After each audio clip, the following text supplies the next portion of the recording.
believed that at the end of the day, it is up to India which will have to sort this out with Pakistan itself. Yes, we should do what we are doing. I know we are also going to be, because we are prominent members in the IMF and the World Bank and so on, and in the international community, and our weight is much, much greater than what it was at the time when I was in Pakistan in the 90s. And so we will have a say, and we must have a say.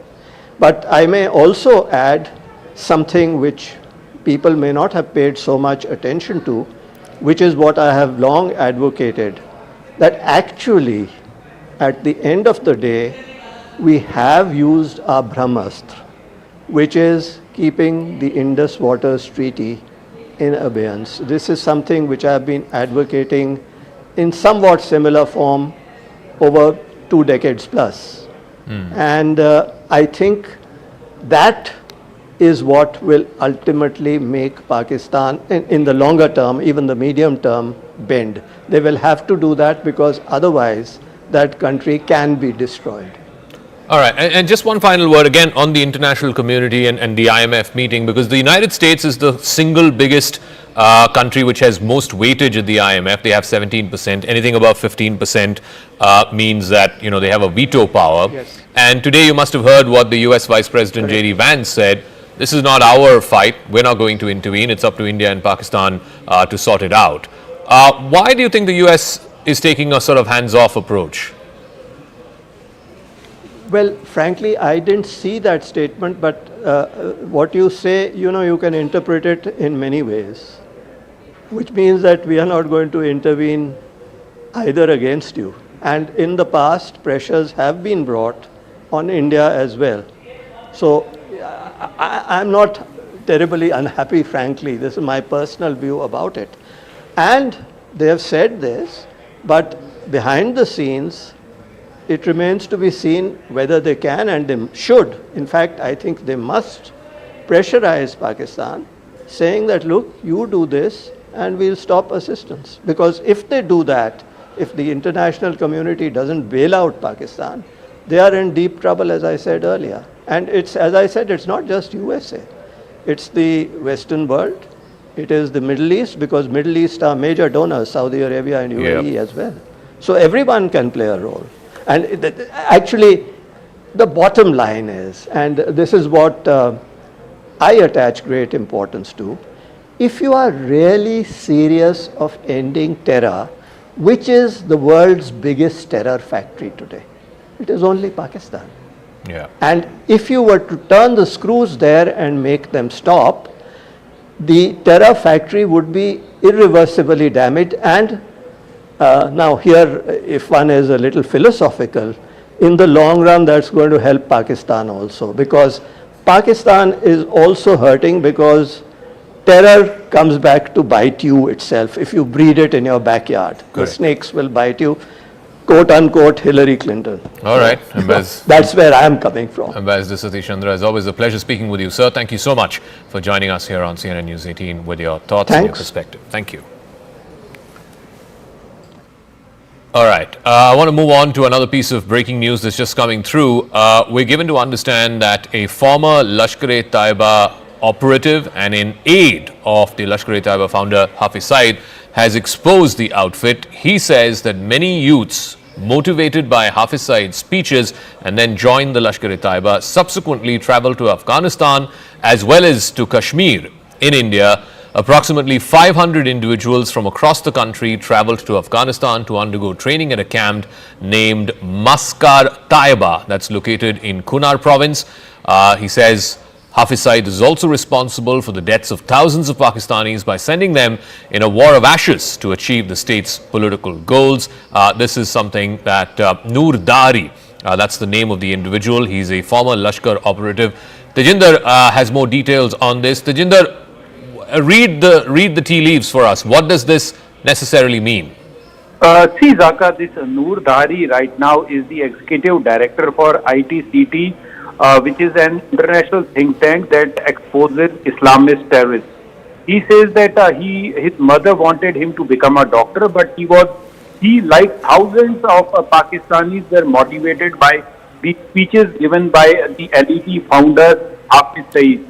He says that he was appointed as the aide of Hafiz Saeed. He used to guard him in the Murtazai camp where he was deputed, and he says that Hafiz Saeed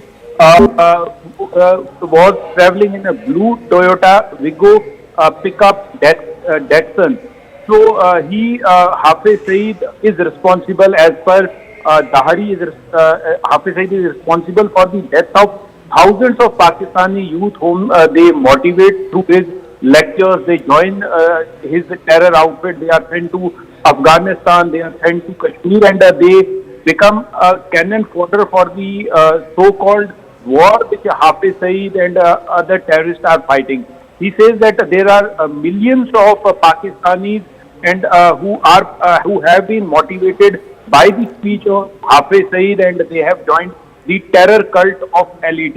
He says that he took a decision finally because he saw that this will get him nothing, so he left LET, and he was made fun by the other LET members, saying that he was coward, that is why he was leaving it, but he realized that Hafiz Saeed would lead them to nowhere.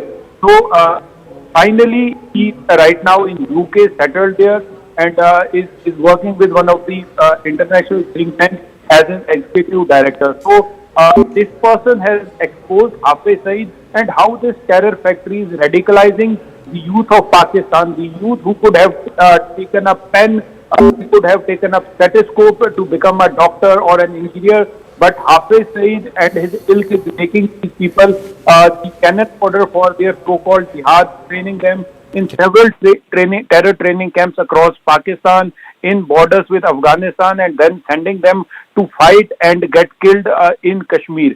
He says that thousands of Pakistani youth who are trained by Hafiz Saeed are sent across into Jammu and Kashmir to fight this so-called war, and 90% of them never return. They get killed by the Indian Armed Forces. So clearly exposing Hafiz Saeed and his terror factory. Yes, Zaka. Jinder, we'll leave it at that. Thank you very much. So that's a former operative of the Lashkar-e-Taiba exposing the founder and the chief architect of one of the most dreaded terror organizations, an organization that's wanted for numerous terror attacks here in India. His headquarters, of course, was bombed in Operation Sindoor a couple of days ago. Meanwhile, let's bring you up to speed with where things are as of right now. In the last 24 hours, Pakistan has made multiple attempts to breach India's air defense systems, but the good news is India's air defense has prevailed against Pakistani missiles and drones. The army has managed to neutralize the air defense system in Lahore after Pakistan attempted to engage a number of military targets in northern as well as western India. When Pakistan made failed attempts to send a swarm of drones across at least half a dozen, if not a dozen places along the line of control and the international border, over 40 to 50 drones, and this is what the Indian Army statement said earlier today, over 40 to 50 drones were successfully neutralized in a 3-4 hour period from about 8:30 in the evening yesterday all the way up to about midnight. The engagement involved extensive use of the L-70 guns, the Zu-23 Shilkas, and of course other advanced counter-UAS equipment, including of course the S-400s and the indigenously built Akash surface-to-air missiles. It also showed the Army's capability to counter these aerial threats. So what are these weapon systems, these air defense systems which were activated yesterday and managed to avert what could have been a big sort of barrage of attacks by the enemy on Indian soil? The L-70, it's developed by Bofors, it's produced under the license here in India. It's a 40mm gun, modernized with radars, electro-optical sensors, and also auto-tracking systems. It can fire anywhere between 250 to 300 rounds per minute. It's got a range of up to 4,000 meters, about 4 kilometers or so. The L-70 excels in anti-drone warfare, saturating the sky with predictive fire, making it effective against a swarm of drones and also trying to evade the tracking of these aerial systems. So that's the L-70, it's a short-range gun. Then you have the Shilka, which is a self-propelled system, self-propelled gun. It's got 4 23mm autocannons that are guided by radar detecting targets, and it can detect targets up to 20 kilometers away. So that's again a short-range weapon. It can unleash about 4,000 rounds per minute, and it's been upgraded with proximity fuse ammunition as well as advanced fire control systems to tackle drones that are becoming smaller and smaller. The Shilka's rapid fire and radar precision make it lethal for UAVs, helicopters, light armored vehicles. The Shilka's dense curtain of rounds offers a last resort protection for air bases, military convoys, sensitive installations, much of which are now currently under elevated levels of threat because of the ongoing situation between India and Pakistan. All right, let me go across to Lieutenant General retired P.J.S. Pannu, is former DG of the Integrated Defence Forces, and also Professor Brahmacharani, Strategic Affairs expert, who's now joining us. General Pannu, let me start with you first. So we've had this situation where I think we're at a level in the lower rung of the escalatory chain. There was an out for Pakistan on the day of Operation Sindoor itself, right after that operation got out, where India said, look, this is non-escalatory. We're not underlining the fact that we've not targeted any Pakistani military installation. No civilians were targeted. Only terror and terror infrastructure was targeted. Pakistan chose not to take that off-ramp. Now we're at level 1 of this escalatory ladder with the swarm of drones attack, all of which was thwarted yesterday. What is the next step? What happens from here on? Zaka, now we are at war and we do not know what type or stage of war we are in. Normally when you talk about a full-blown war, you're talking about the aerial campaign which starts initially, but now the technology has enabled that other than the aircrafts flying in, now you have the UAVs and the missiles which have been developed between India and Pakistan over decades. They have come into play. Last war was fought in 71, which was more conventional without these weapons. So the new equipment which is being used and the legacy equipment which is being used, there I would understand that this is only a pause. It could be a logistic pause. It could be operational pause. It could be for reconsidering because armies do not reinforce failures. If Pakistan feels that whatever they did turned out to be a failure, then they would go back and look at what needs to be done better to improve the systems. The technical pause could also get the OEMs to look at the equipment which did not work well, or how the Indian equipment worked, to even tweak that. So there are far too many things that would be seen as to why after yesterday night's very strong retaliation, aerial retaliation by Pakistan, why there is a pause. And it also could be a diplomatic pause, which I feel our diplomatic corps would have known, but I don't think so it is so. But what is amazing is that the terrorists, Pakistan has been crying that they are also victim of terrorists or terrorism.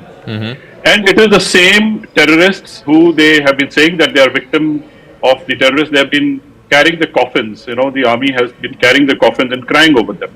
How could you be victim of those people that you're now crying over and carrying their bodies for ceremonial burial?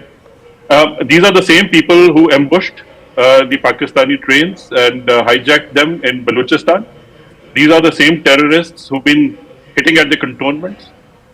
They are also looking at political supporters of Imran Khan and those who actually hammered the corps commanders in their residences. So I think there is a lot of internal correction that the Pakistan would want to make. So therefore, I think it is just that Pakistan is unpredictable. It would raise its head again, and it needs to be punished. And we should not allow any recoupment to happen, because this will only ultimately make the Cobra head raise the head again and strike back at you. Okay, I'm just going to come to that in 1 second, because this has been a familiar pattern for the last 30 years. Terror attack followed by punitive action, then terror attack again, punitive action. Is there a chance for India now to settle this once and for all? But I'll come to that in 1 second. I've got a piece of breaking news that's coming, after which I'll go to Professor Chelani as well, who's joining us. This is according to top defense forces. As per India's assessment of what happened last night, between 8 o'clock in the night to 11:30 p.m., that's about a 3.5 hour window on the 8th of May last night, Pakistan launched as many as 500 small drones.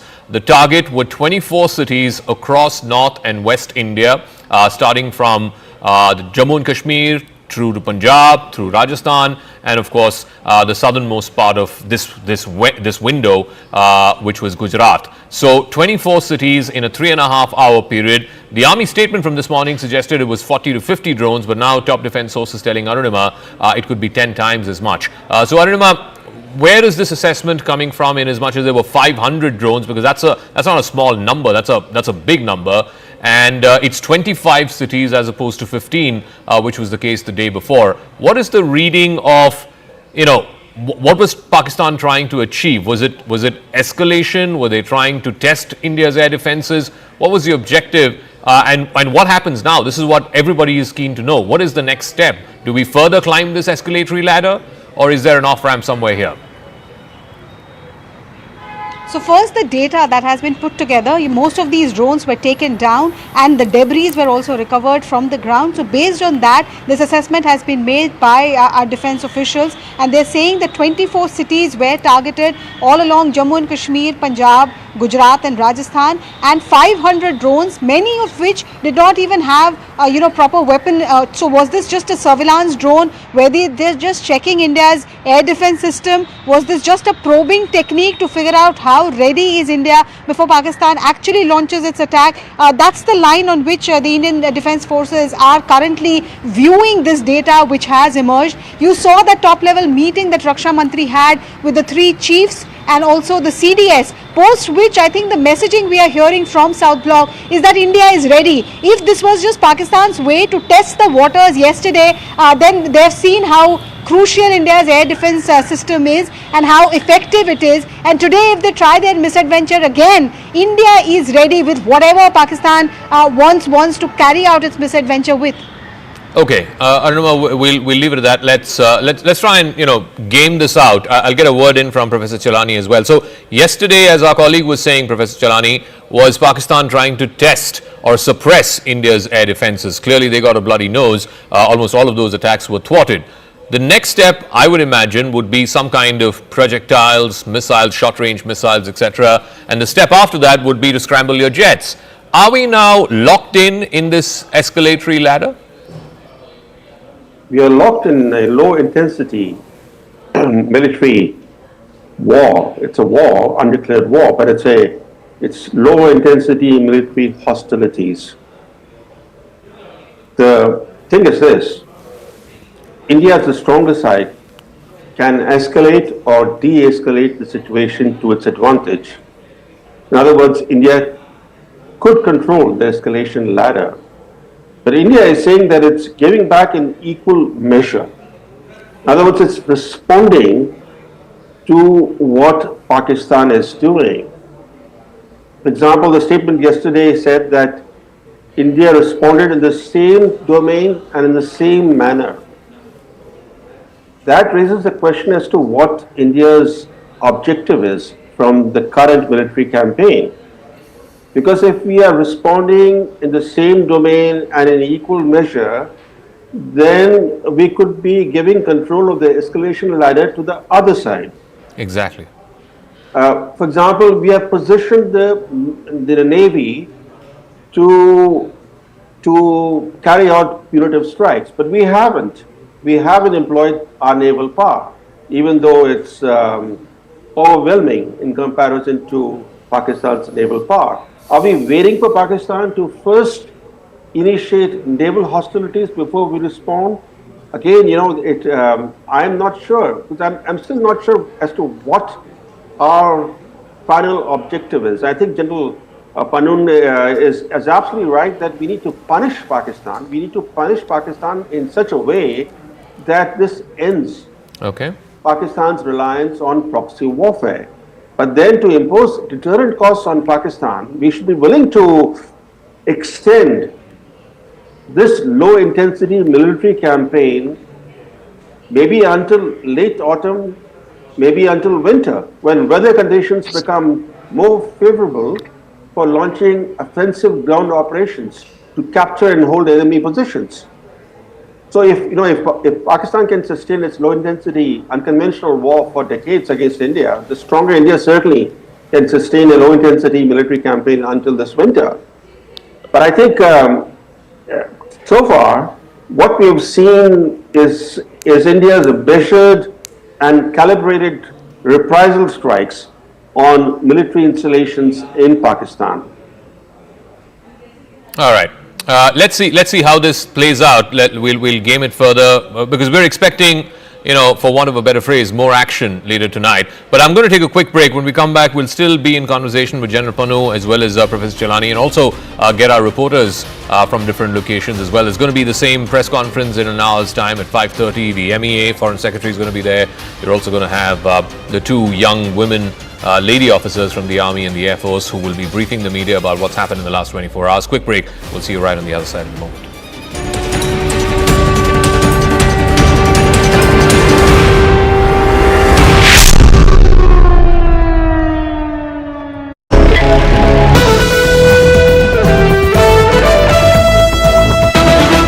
Made one more threat against India. He has gone on to say, if no talks, then guns. This is what Khwaja Asif has said. He's been at the forefront of making inflammatory statements against India, but the Indian intelligence agencies see this only as a sign of desperation. It also depends on what side of the bed he wakes up in the morning, because some days he talks about stopping the escalation where it is, that if India stops, we will stop. Then another day he wakes up and threatens India with nuclear weapons. This is the same man who has, of course, gone on international media to accept that Pakistan was doing the dirty job of the US and the West for 30 years when it was funding, training and harboring terror groups inside its territory. My colleague Anand is also joining us to break this down further for us. How seriously are we to take Khwaja Asif? Well, Bharat is not taking Khwaja Asif seriously because he's highly discredited himself by the comments that he's made. But there is a picture behind the picture. Khwaja Asif is worried about his political constituency, that is Sialkot. Sialkot has undergone some heavy pummeling and punishment with the air defense systems, reportedly also totally damaged because of Bharat's counter reaction to Pakistan's military strikes. What one needs to listen carefully when we listen to Khwaja Asif speak is, he says that we cannot afford to carry this on for long. He's trying to put words and project it in a way that Pakistan is at a position of strength, but in that line itself emerges Pakistan's vulnerability. Pakistan does not have the faculty, the funds, nor does it have the fortitude to be able to continue an intense engagement with Bharat. And that is something that is coming through from Khwaja Asif and his nervousness. So much so that he is contradicting himself within 12 hours of his interviews between one media platform to another. So that is the reason why, because the Pakistanis don't know what's hit them. The other part is that being the defense minister of Pakistan, he's actually come across as clueless and quite literally kept in the dark by the military establishment. And that itself is there for us. So somewhere from the Indian think tank and the Indian government, the more Khwaja Asif speaks, the better for Bharat, because the more Pakistan gets exposed globally. Absolutely. Ananda, we're getting an excerpt of his latest statement, I believe. Let's just play that out for our viewers. Direct talks नहीं होती इस वक्त हमारे NSS की, हमारी government की और India की गवर्नमेंट की, और वो नहीं सुनते, तो फिर क्या अगली बात, अगर टेबल पे बात नहीं होती, तो क्या अगली बात बंदूक पे होगी, बंदूक के जरिए होगी? जी बिल्कुल, that is the only option left to us. दिनों में पाकिस्तान को फैसला करना होगा, घंटों में करना होगा, और we still have the luxury कि अच्छा एक दो हफ्ते और देख लेते हैं चीजें बने. We do not have the luxury of waiting for days. मैंने plural इस्तेमाल किया. We do not have the luxury to wait. This patience will cost us. So we have to stop them right now in the tracks. कि ये चीज जो acceptable नहीं है. ये हमने 2-3 दिन देख लिया है कि de-escalation की possibilities की जो उम्मीद लगाई थी, लेकिन ये de-escalate नहीं हो रहा. So Pakistan is taking things, a bit a notch up now or further. Direct talks नहीं होती इस वक्त हमारे एनएसएस की, हमारी गवर्नमेंट की और इंडिया की. All right, there you heard it. A bit of a leading question there, but the defense.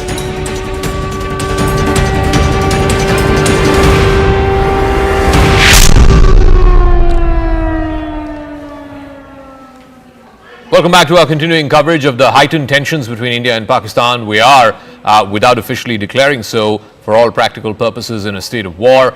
The Board of Control for Cricket in India, the BCCI, has decided to suspend the remainder of the ongoing Tata IPL 2025 with immediate effect for 1 week.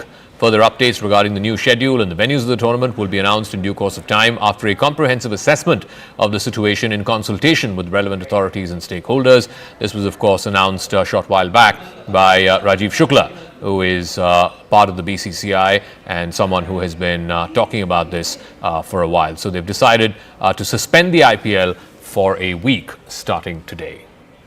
Let's listen in to some reactions coming through. Mr. Dhumal, the BCCI and the IPL have taken the decision to suspend the IPL, but only for a week. Just give us a sense of why this decision was taken. What was the considerations? See, given the situation as of now, we thought it appropriate that it doesn't make sense to have the tournament going on for a while. And as the situation unfolds in the coming days, accordingly, we'll take a call. So, initially, the news was that you may be considering to suspend the entire remainder system, but you've chosen to only do it for a week. The reasons behind that? That was just a speculative story. I don't know where it came from, but we were considering and we were discussing with all the stakeholders, and it was thought appropriate to suspend it for a week, assess the situation, and then take a final call. Right. And can I just get your mind on what is the possibility now after a week? You'll obviously watch the situation closely. If it doesn't improve, if there's escalation, then of course further calls to suspend it will be taken, right? See, as of now, as you know, the entire country is focused on winning this war, and we want to show our solidarity with our armed forces, with our government. So that is the focus as of now. We are not considering anything else as of now. So we'll review the situation and accordingly take a call after discussing with all the stakeholders. Any contingency plans on whether could be played outside India the remainder of the season or at limited number of venues, things that IPL has done in the past? That has not been thought over as of now. So as the situation unfolds in the coming days, accordingly that call would be taken. All right. Thank you so much. Thank you. All right, I want to go across to this piece of breaking news. We're talking about the remnants of what happened last night in that 3-hour drone swarm. A part of a Pakistani drone is found in a place called Kishan Ghat. This is in Jaisalmer in Rajasthan, where, of course, there was a swarm of drones a little late in the night yesterday. The entire area is now cordoned off. Army and civil defense are at the spot with the ambulance in standby. Anvit is now joining us. How do we know that this is part of a Pakistani drone? Yeah, Zaka, see what we are being told by the locals and the authorities here that it is a part of a cell of a drone that is attached to the cell, and many such cells are attached to drone. But they are saying that when these cells fall off a drone, they might also explode, and that is the reason why you can see a military vehicle is here.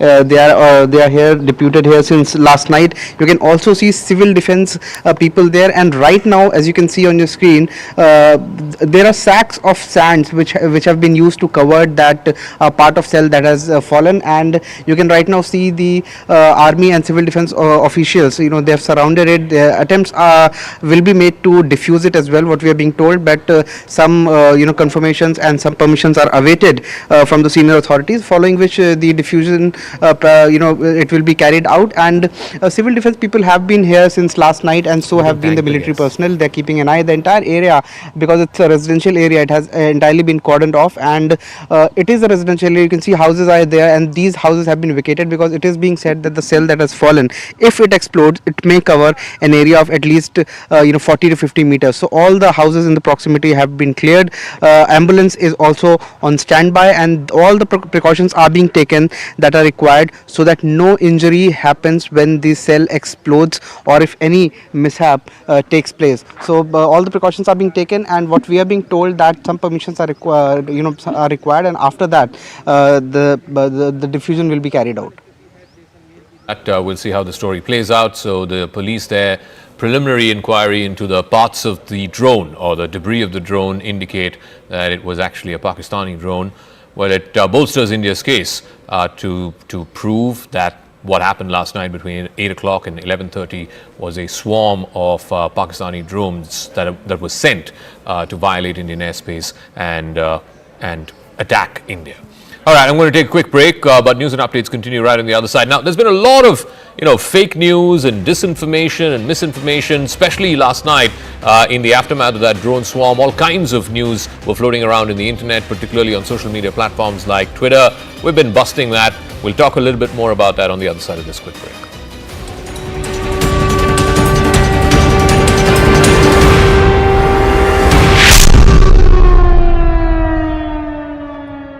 Smart है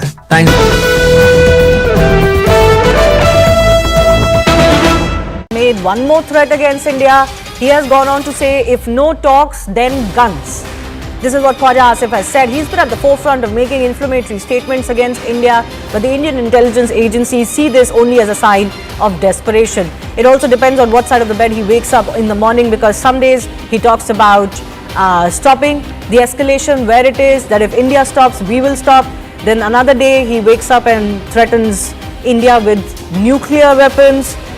This is the same man who has, of course, gone on international media to accept that Pakistan was doing the dirty job of the US and the West for 30 years when it was funding, training and harboring terror groups inside its territory. My colleague Anand is also joining us to break this down further for us. How seriously are we to take Khwaja Asif? Well, Bharat is not taking Khwaja Asif seriously because he's highly discredited himself by the comments that he's made. But there is a picture behind the picture. Khwaja Asif is worried about his political consistency, constituency, that is Sialkot. Sialkot has undergone some heavy pummeling and punishment with the air defense systems, reportedly also totally damaged because of Bharat's counter reaction to Pakistan's military strikes. What one needs to listen carefully when we listen to Khwaja Asif speak is, he says that we cannot afford to carry this on for long. He's trying to put words and project it in a way that Pakistan is at a position of strength, but in that line itself emerges Pakistan's vulnerability. Pakistan does not have the faculty, the funds, nor does it have the fortitude to be able to continue an intense engagement with Bharat. And that is something that is coming through from Khwaja Asif and his nervousness. So much so that he is contradicting himself within 12 hours of his interviews between one media platform to another. So that is the reason why, because the Pakistanis don't know what's hit them. The other part is that being the defense minister of Pakistan, he's actually come across as clueless and quite literally kept in the dark by the military establishment. And that itself is there for us. So somewhere from the Indian think tank and the Indian government, the more Khwaja Asif speaks, the better for Bharat, because the more Pakistan gets exposed globally. Absolutely. Ananda, we're getting an excerpt of his latest statement, I believe. Let's just play that out for our viewers. Direct talks नहीं होती इस वक्त हमारे NSS की, हमारी government की और India की गवर्नमेंट की, और वो नहीं सुनते, तो फिर क्या अगली बात, अगर टेबल पे बात नहीं होती, तो क्या अगली बात बंदूक पे होगी, बंदूक के जरिए होगी? जी बिल्कुल, that is the only option left to us. दिनों में पाकिस्तान को फैसला करना होगा, घंटों में करना होगा, और we still have the luxury कि अच्छा एक दो हफ्ते और देख लेते हैं चीजें बने. We do not have the luxury of waiting for days. मैंने plural इस्तेमाल किया. We do not have the luxury to wait. This patience will cost us. So we have to stop them right now in the tracks. कि ये चीज जो acceptable नहीं है. ये हमने 2-3 दिन देख लिया है कि de-escalation की possibilities की जो उम्मीद लगाई थी, लेकिन ये de-escalate नहीं हो रहा. So Pakistan is taking things, a bit a notch up now or further. Direct talks नहीं होती इस वक्त हमारे एनएसएस की, हमारी गवर्नमेंट की और इंडिया की. All right, there you heard it. A bit of a leading question there, but the defense minister certainly approving what was asked, that if there are no direct talks, then there will be guns.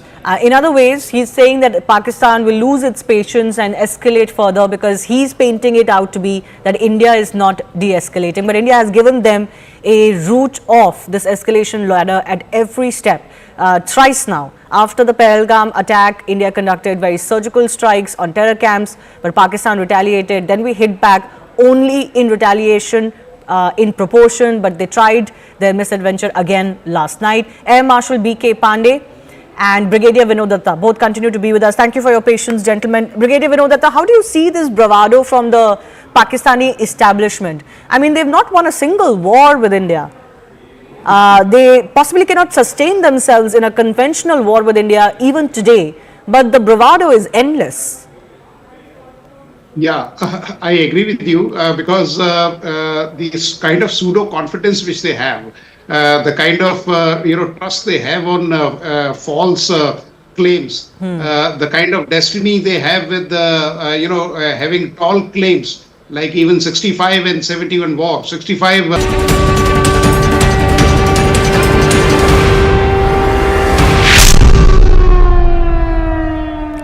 Welcome back. In all of this fog of war, particularly what happened last night, there's been all kinds of fake news and misinformation and disinformation doing the rounds of social media. The Press Information Bureau of the Government of India has put out a fact-check unit on their social media handle on Twitter, which has been from time to time fact-checking and debunking dozens of such fake news, not just propagated by other Indian media stations, media channels and so on, but also Pakistani media and social media, as well as Chinese propaganda. Let me go across to my colleague Poonam, who has more details on this. Right, Zaka. So like you've been pointing out, there have been several of these social media posts that have been doing the rounds. There's a narrative that's being built, all of which is false, is what the government has now come out and said. The PIB fact-checking machine is working overtime. Let me take you some of those tweets that have now been flagged as fake posts by the PIB, by the government of India. This one here is about a video which was put out. It claimed that this video was from Jammu and Kashmir over the last 48 hours, but the government has now come out and said that this is an old video. It's not even from India or from Jammu and Kashmir. In fact, this video is from Dhaka from February of this year and has nothing to do with what's transpiring in the conflict between India and Pakistan in the last couple of days. There's another video that was put out. There's another post that was shared. It was about a Sukhoi 30 that the Pakistani military had allegedly brought down. That was the post. That too is untrue. That is false and fake. That is what the government has come out and said.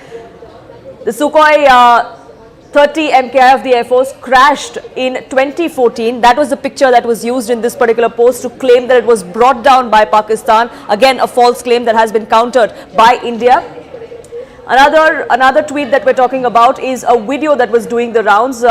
The video claimed that this was Pakistan launching its missiles, but that claim is completely false and untrue. This is a video from a video game, is what PIB has now come out and said, that this has nothing to do with what the events that have transpired along the line of control or the international border in the last couple of days. This is part of a video game. This is not a multi-rocket launcher system as this particular post had claimed. Now, these are certain videos and posts that are doing the rounds as far as the conflict is concerned. But amidst all of this, we're also seeing a kind of narrative between China, Pakistan and India. There's this one particular post that was shared by China Daily, which said that there were 3 Indian jets that had crashed 2 days ago in Kashmir. That too is completely false, is what PIB, the government of India, has now come out and said, that this image is from an earlier incident in 2019, has nothing to do with what we're witnessing in 2025. So the government of India is making it very clear that this kind of narrative building that is happening on social media, that has to be countered with facts,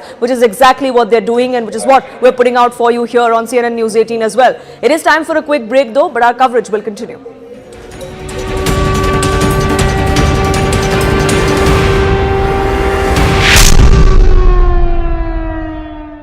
आपके घर के खाने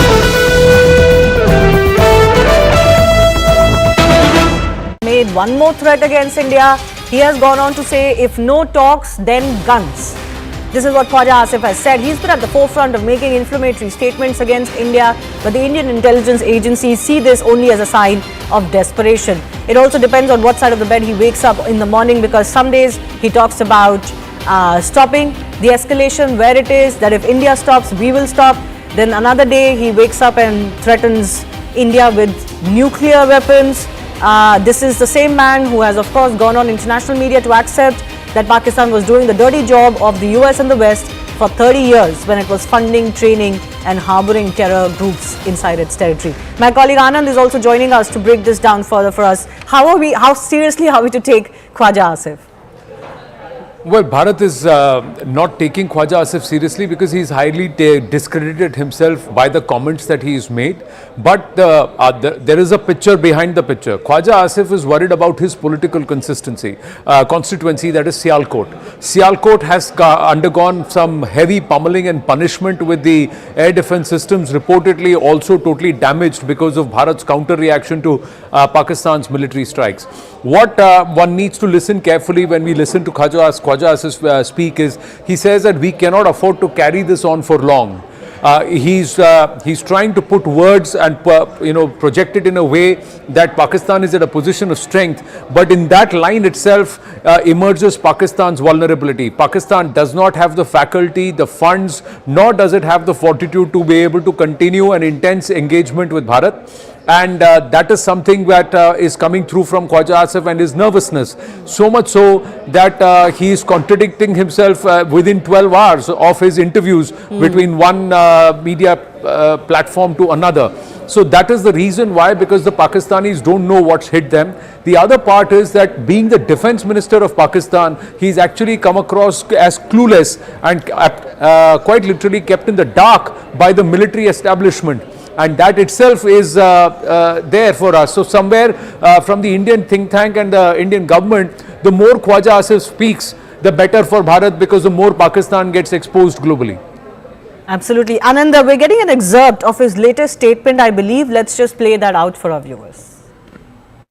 direct talks नहीं होती इस वक्त हमारे NSS की, हमारी गवर्नमेंट की और इंडिया की गवर्नमेंट की, और वो नहीं सुनते, तो फिर क्या अगली बात, अगर टेबल पे बात नहीं होती, तो क्या अगली बात बंदूक पे होगी, बंदूक के जरिए होगी? जी बिल्कुल, that is the only option left to us. दिनों में पाकिस्तान को फैसला करना होगा, घंटों में करना होगा, और we still have the luxury कि अच्छा एक दो हफ्ते और देख लेते हैं चीजें बने. We do not have the luxury of waiting for days. मैंने plural इस्तेमाल किया. We do not have the luxury to wait. This patience will cost us. So we have to stop them right now in the tracks. कि ये चीज जो acceptable नहीं है. ये हमने 2-3 दिन देख लिया है कि de-escalation की possibilities की जो उम्मीद लगाई थी, लेकिन ये de-escalate नहीं हो रहा. So Pakistan is taking things, a bit a notch up now or further. Direct talks नहीं होती इस वक्त हमारे एनएसएस की, हमारी गवर्नमेंट की और इंडिया की. All right, there you heard it. A bit of a leading question there, but the defense minister certainly approving what was asked, that if there are no direct talks, then there will be.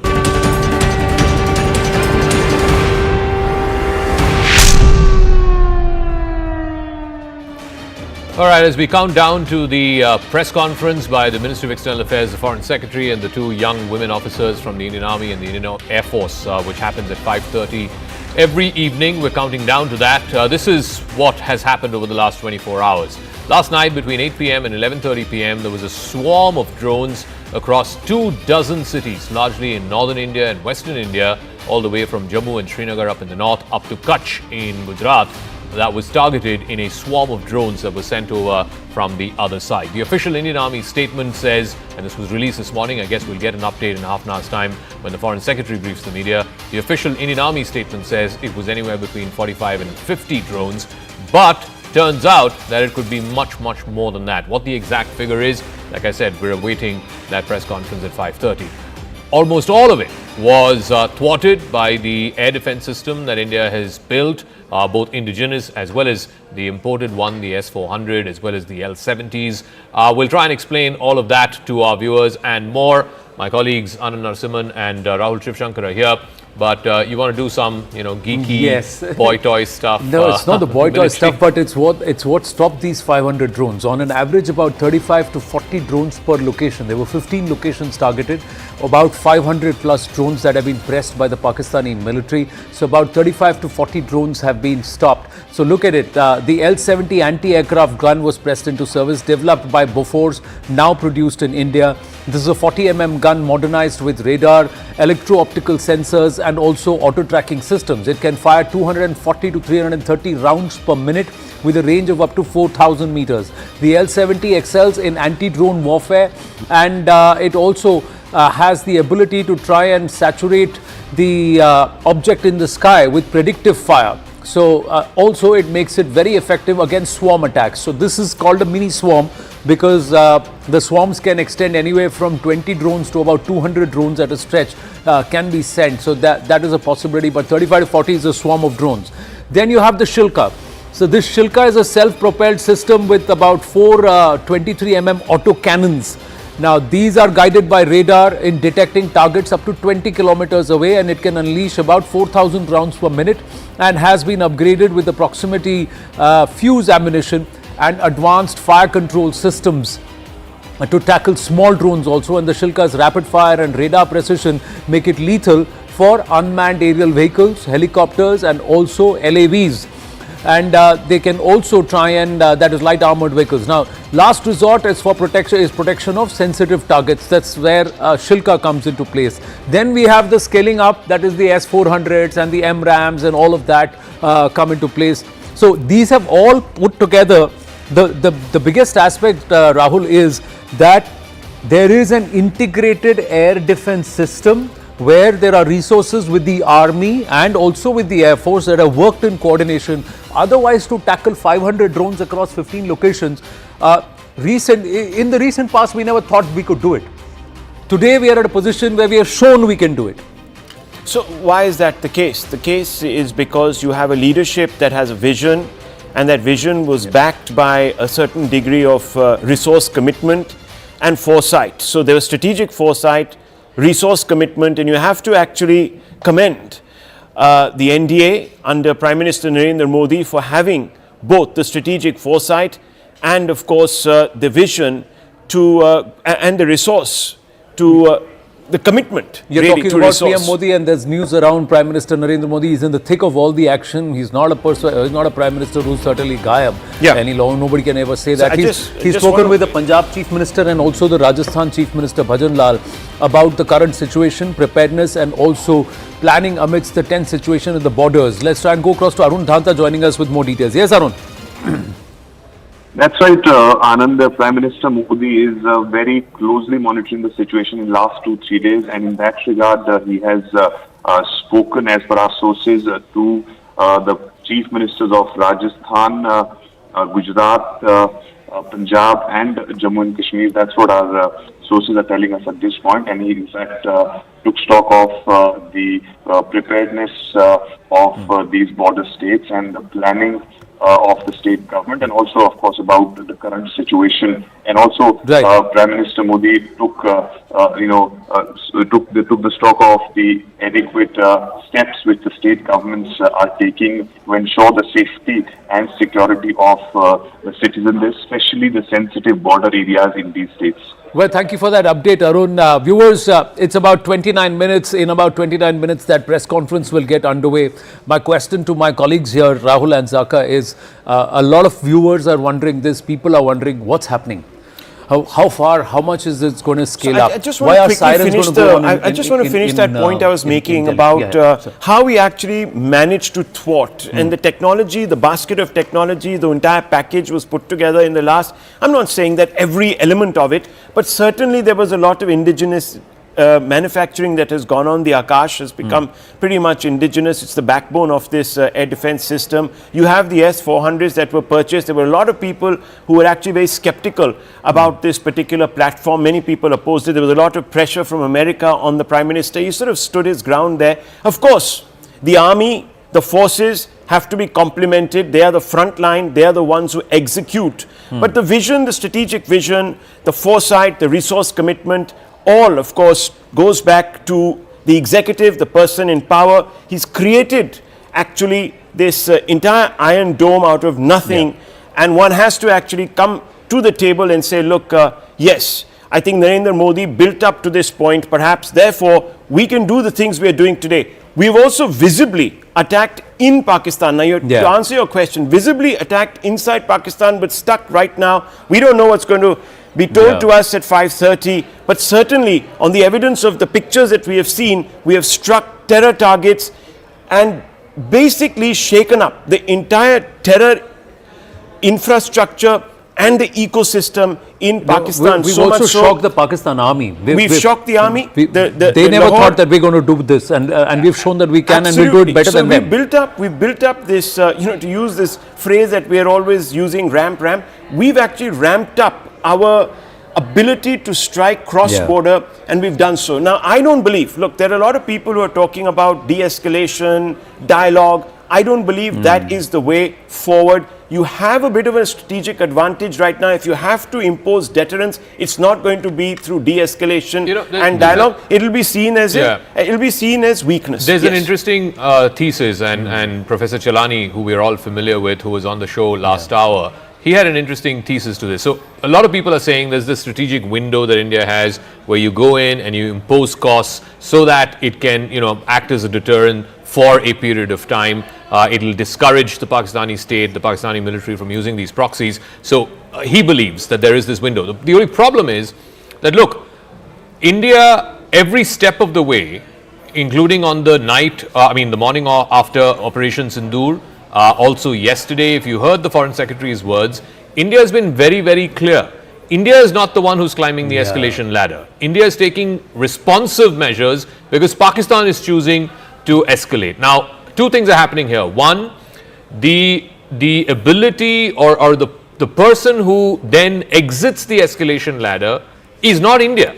At least the onus is not on India. The onus is on Pakistan because it's Pakistan who's climbing the escalation ladder. That's what, if you believe what the Foreign Secretary is saying, our steps are non-escalatory. Our steps are retaliatory in response to Pakistan. So when we see the Prime Minister speaking to the various states, when we see Delhi, central Delhi, testing its sirens, it's not that the war is coming closer to our doorstep or it's spreading across the board. It's in anticipation that the person who's at the helm of all of this over across the border, Asim Munir, his ego is so bloated and he's so far down that road where he's the point of no return. Unless he has a win to score to go back to his constituency, his position itself becomes untenable because he is surrounded by nothing but failures. Balochistan failure, Jafar Express huge embarrassment, Pakhtunistan failure, Sindh failure, POK failure, and his ability to deal with the Americans failure. Now with Bharat, this entire post-Pahalgam Operation Sindoor failure from the Pakistan point of view because 9 targets hit with precision. Failure on the 7th of May in the night because no targets in no military installations hit. In fact, the Lahore air defense system was neutralized. And on the night of 8th, again 500 drones set, nothing lands on target, and we've gone ahead inside and targeted 15 locations, of which 12 we've actually hit those targets across Sialkot, Karachi, Rawalpindi and so many other locations which perhaps they will tell us. So at all points in time, it's all crumbling down for him. He's a desperate man. Here's the thing. I agree with everything that you've said. The problem then is you cannot, maybe they're doing it for public consumption. You cannot on the face of it to the public say that, look, we are not escalating. We are only responding to the escalation that the other party is taking. We urge them not to escalate. And at the same time, you're not giving him an off-ramp. So be very clear about the objective. One second, let me finish. The objective of this operation that India has undertaken on day one was we've hit limited targets. We wanted to go after the terror infrastructure. We've done that. No military, no civilian, no escalatory, right? And then we're backing off. But the other party has chosen to escalate. Now you have to respond to that escalation. Correct. Now, the problem with that is you do not control the various rungs of the escalation ladder. It's the other party who's controlling the various rungs of the escalation ladder. And that is not something that you want to do when you're trying to do what Rahul has said. Take advantage of the strategic window. That's the reason why there is a certain preparedness that the entire civilian population is being asked to go through across these 244 But that is defensive. No, it's that not. Is defensive. You have to have. You can have an offensive posture there, but you have to be able to protect civilian lives and also carry the nation together. It did not happen during the Kargil conflict because both sides said that we limit it only to this extent. We not spread it further. The theatre of action was already defined. It did not happen with Balakot. Again, there was a limited theatre of action. Here the theatre of play has spread across the entire western border, and Pakistan will say we spread it, in the sense India spread it, because we targeted from Muzaffarabad all the way into Bahawalpur. So that's the given course. So we've got to realize that, and as a nation we've got to support the government and say, all right, let's be prepared. So there is some preparedness, there's preparedness, that's all it is. So I want to add to that point. Why should we act in haste? Yeah, they've thrown a lot of stuff at us. Do they dictate the timing of our response? No, we dictate the timing of our response. So if Pakistan has hit our military targets or made an attempt to hit them, or even certain strategic assets, then we've already established the baseline. Correct. They've come over, they've tried to do it. Now we have to choose the moment of our response. And if you've noticed, what is the Prime Minister doing? He's meeting a large number of people from different states. All the chief ministers have been already spoken to. You have the Home Minister who's talking to the CIFS. You have the Home Minister who's talking to the BSF. We are readying ourselves for the long haul. Yeah. This is not a 1 day, 2 day, 5 day, tick, tick, tick, tick. You know, that suits Pakistan actually. A shorter, quick escalation suits Pakistan. Sweating it out, waiting, letting the pressure, burning resources doesn't suit Pakistan. So if we have the stamina, that's the unknown question. If we have the stamina, we can actually attenuate them. And yesterday in that all-party meeting, a question was actually put: do we have the ammo? Do we have the legs, etc., etc.? And Rijiju said, of course, we have it all. We've been building up to this moment. We also have our supplies. A lot of them are indigenous. We're not going to talk about where these things are made, who's making them, but we are quietly there is a supply line, there is a supply line, there is a strength, and there is also there is a stern resolve, but more importantly, there are deep pockets. Bharat can afford it for it to be a long drawn game. Pakistanis can't. Now, this is where personally I would like to give credit to Prime Minister Narendra Modi and his vision or thought process, because 12 years ago, Zaka, you, me, all of us were in this profession at that time too, when the defense minister of the country comes and says, sorry, I cannot add to my squadrons because I have no money. Sorry, we can't buy more because we have no money. In 12 years, we've turned around to a place that ahead of this entire possible assault and possible strike, there is a 60,000 crore deal that's been signed for additional aircraft to be bought. 3 months before this has come to pass, there is a deal that has been signed to increase our naval fleet, buy submarines. There is a Scorpion deal that's happened. So over the last 2-3 years, close to about 1.5 lakh crore rupees, or if not more, deals have been signed. Where does this money come from when there was no money in the pocket in 12 years? That is a certain level of leadership, a certain level of governance, and a certain level of vision that the Prime Minister has shown, and credit is due there. This time, the difference between Balakot and now, and I'll come to you, Zaka, on that, is that this time it is a whole of government approach. When we say whole of government, all parties are being briefed. All states, whether in government or ruling party or opposition, are taken on board. Every single person is aware why we are doing it, what we are doing, and the objective is clear. It is to avenge Pahalgam, and it is a war on terror. Now I am ready to fight this war. It's a long battle. I will fight it. It's a short one. I'll fight it. But it's a war on terror. I disagree with the hypothesis that Rahul put. I think it doesn't suit India to be in a long, protracted war with Pakistan. There's a very simple reason for it. We are at an economic inflection point. We have much more to lose economically than Pakistan. Look, I think where we are getting all of this wrong is the Pakistan army does not think like a regular army. They are thinking like guerrillas.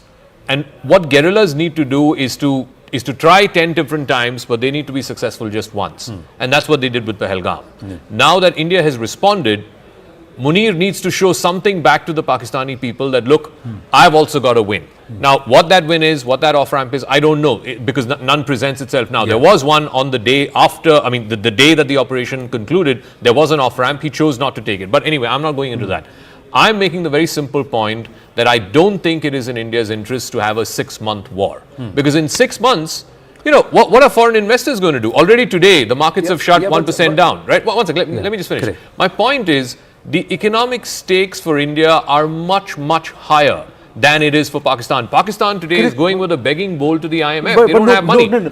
But that is not fundamentally influencing the army's decision on how to proceed further. Whatever Asim Muni's decision, I think somewhere the Indian think tank understands this, that we can last 60 days.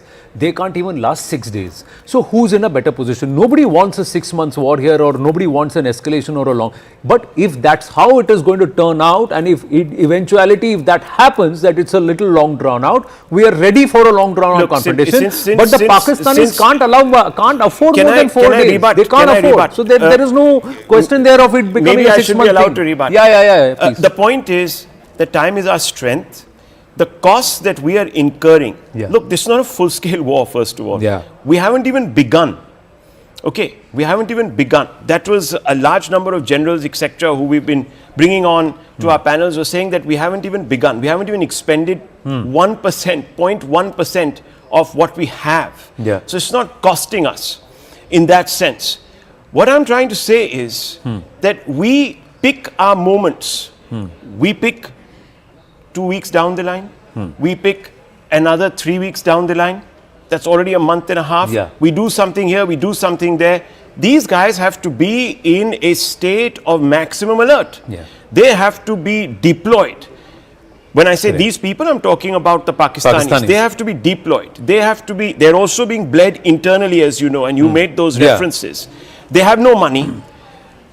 A short, quick, very, very visibly explosive, extremely perilous contest serves them because they go running around the world and say, look man, this is a nuclear charged place and you guys have to come in. So people will come in and they defeat our strategic objective. What is our strategic objective?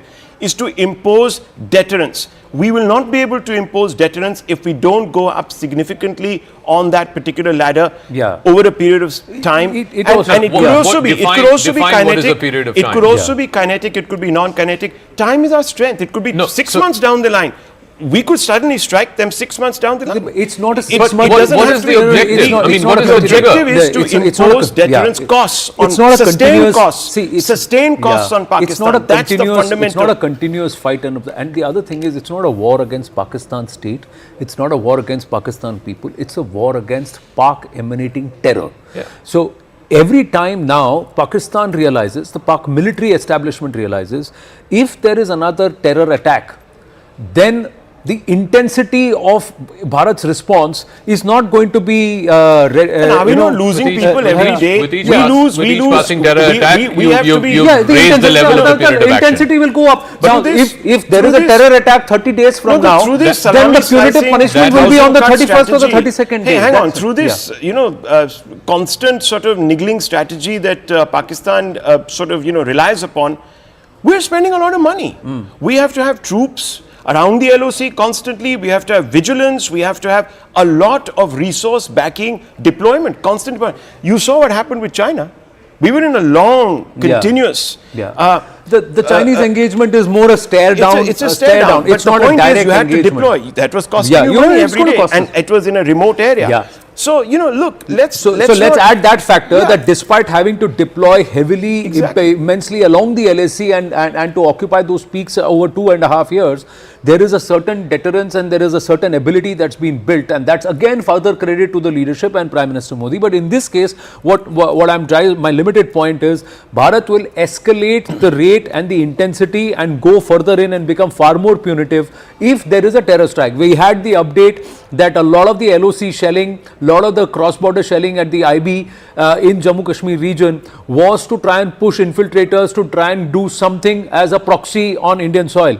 Now, if that happens, then Pakistan has committed harakiri, because that gives Bharat a free handle to go back and go further and really escalate the intensity to say, that's my war on terror, because they have committed another act on terror and they have come from there. Look, so that's what it is. Now Pakistan has to say, I'll back off now. There's no off-ramp now for Pakistan. No, 1 second. I'm making a very simple point. We have been stuck in this cycle of terror attack followed by punitive action, terror attack followed by punitive action for a while now, for a good 20-30 years. Now, my point is, what punitive action have we taken before? Uri was a punitive action. Not 20, Balakot was a punitive after action. Kargil. No, 1 second. There has been no action. We've had Operation Parakram. I mean, you've been around long enough, Rahul. You know that. For a year, we were on a standoff. But that's fine. I mean, didn't that cost money? We didn't strike from all the visible information out there. You think if we struck, we would have ended terror? And look, we didn't suffer. Who suffered? Pakistan is gone from an economy. No, hang on. Pakistan over 25 years. Look at the numbers. It's about who can afford it also. Pakistan 25 years ago. 25 years ago. No, hang on. The per capita income. GDP per capita of Pakistan 25 years ago was almost at India's level. In fact, it was even more. Today, look at where they are. Correct. We have actually bled them. dry. Economically. And why? Because they've had to spend a lot of money boosting their defense, and we've gone up. You are making the point that I was making, that at the end of the day, we are economically at a much higher place than they are, and therefore we have much more to lose economically if this goes on for a protracted while. Now, look, there are only two things that can happen over the next immediate term, let's say in the next few weeks. There's either of two things can happen. One, somehow there is this face-off that's going on, this back and forth that's going on for the next few days, and somewhere in this escalatory ladder, Munir gets an off-ramp and he says, okay, I've got this win, and we call it off for now. This is one option. The other option is that we choose not to give Munir that off-ramp, and I think India has made that decision not to give Munir that off-ramp. So then you climb the escalatory ladder one by one, to the point where it comes where from within the Pakistani establishment, and we've seen this in the past in Pakistan, somebody then turns around and says, this guy is taking us down the gutter, let's try and get rid of it. Now, my point is, are we today saying that that is happening in Pakistan? I don't see any evidence of that. From whatever I see the civilian government currently in Pakistan probably one of the weakest in Pakistan's history. So in terms of who's the challenger to Munir, who is the savior of Pakistan? Imran Khan was the savior boy, right? 5 years ago. There is no Imran Khan today. He's in jail. He might still be the most popular politician. Things change very quickly on the ground. Of course it does. Coups happen overnight. Look at Musharraf deposing Sharif. It happened within, even Musharraf didn't know. He knew. He was in Sri Lanka flying back. Let's remember Pervez Musharraf or even Qamar Javed Bajwa or even Asim Munir when he was DG-ISI, there was a certain unity within the armed forces. With Asim Munir, Faiz Hamid, thereafter, the rank and file are totally divided. There is a huge division within the Pakistani army, and there is a huge Munir has gone after generals. Correct. And there is a huge number of people who don't want this escalation because they know Pakistan can't afford it. See, Pakistan is only going to get further dismembered or further in disarray if this conflict or if this continues to escalate with Bharat. Bharat will lose, yes, but the bigger loss is going to be Pakistan because the shape of Pakistan will change if Asim Munir continues to go and the Pakistan military establishment allows Asim Munir to continue down this road. We got more news and we'll come back to this. CNN News 18 getting exclusive inside details of Jammu attack, Pakistan's attack in Jammu. Intelligence sources say that Pakistan attempted to target 40 places by drones. This was to test the entry and exit points of Indian defense system. Drones were sent by them without ammunition and small explosives were attached with them. Akash now joins us. Akash, so that first wave of drones that went across to try and multiple locations, was it to try and see where the placements are, where the defense systems are and where it is placed? And thereafter the projectiles came. So there was a probe and then there was the actual attempted incursion. Yes, Anand, at least, agencies are suggesting like that because they are saying that maximum of these drones did not have any explosive. And in fact, this is the reason why they are anticipating another attack this evening, because they are saying that yesterday they wanted to check our capabilities, and this is the reason why they attempted several places. In fact, multiple cities of the northern and western India, including Leh, including Gujarat, and locations like Bhuj. But many of these drones did not have explosives. Yes, rockets and missiles also came. But then, there is a feeling that they wanted to just check the capabilities, and that's why they, sent these empty drones. Now, agencies are saying that once again they can attempt, and in fact, the same locations with explosives, because now they know that we can engage a certain, sort of drone or what is the kind of technology we have employed.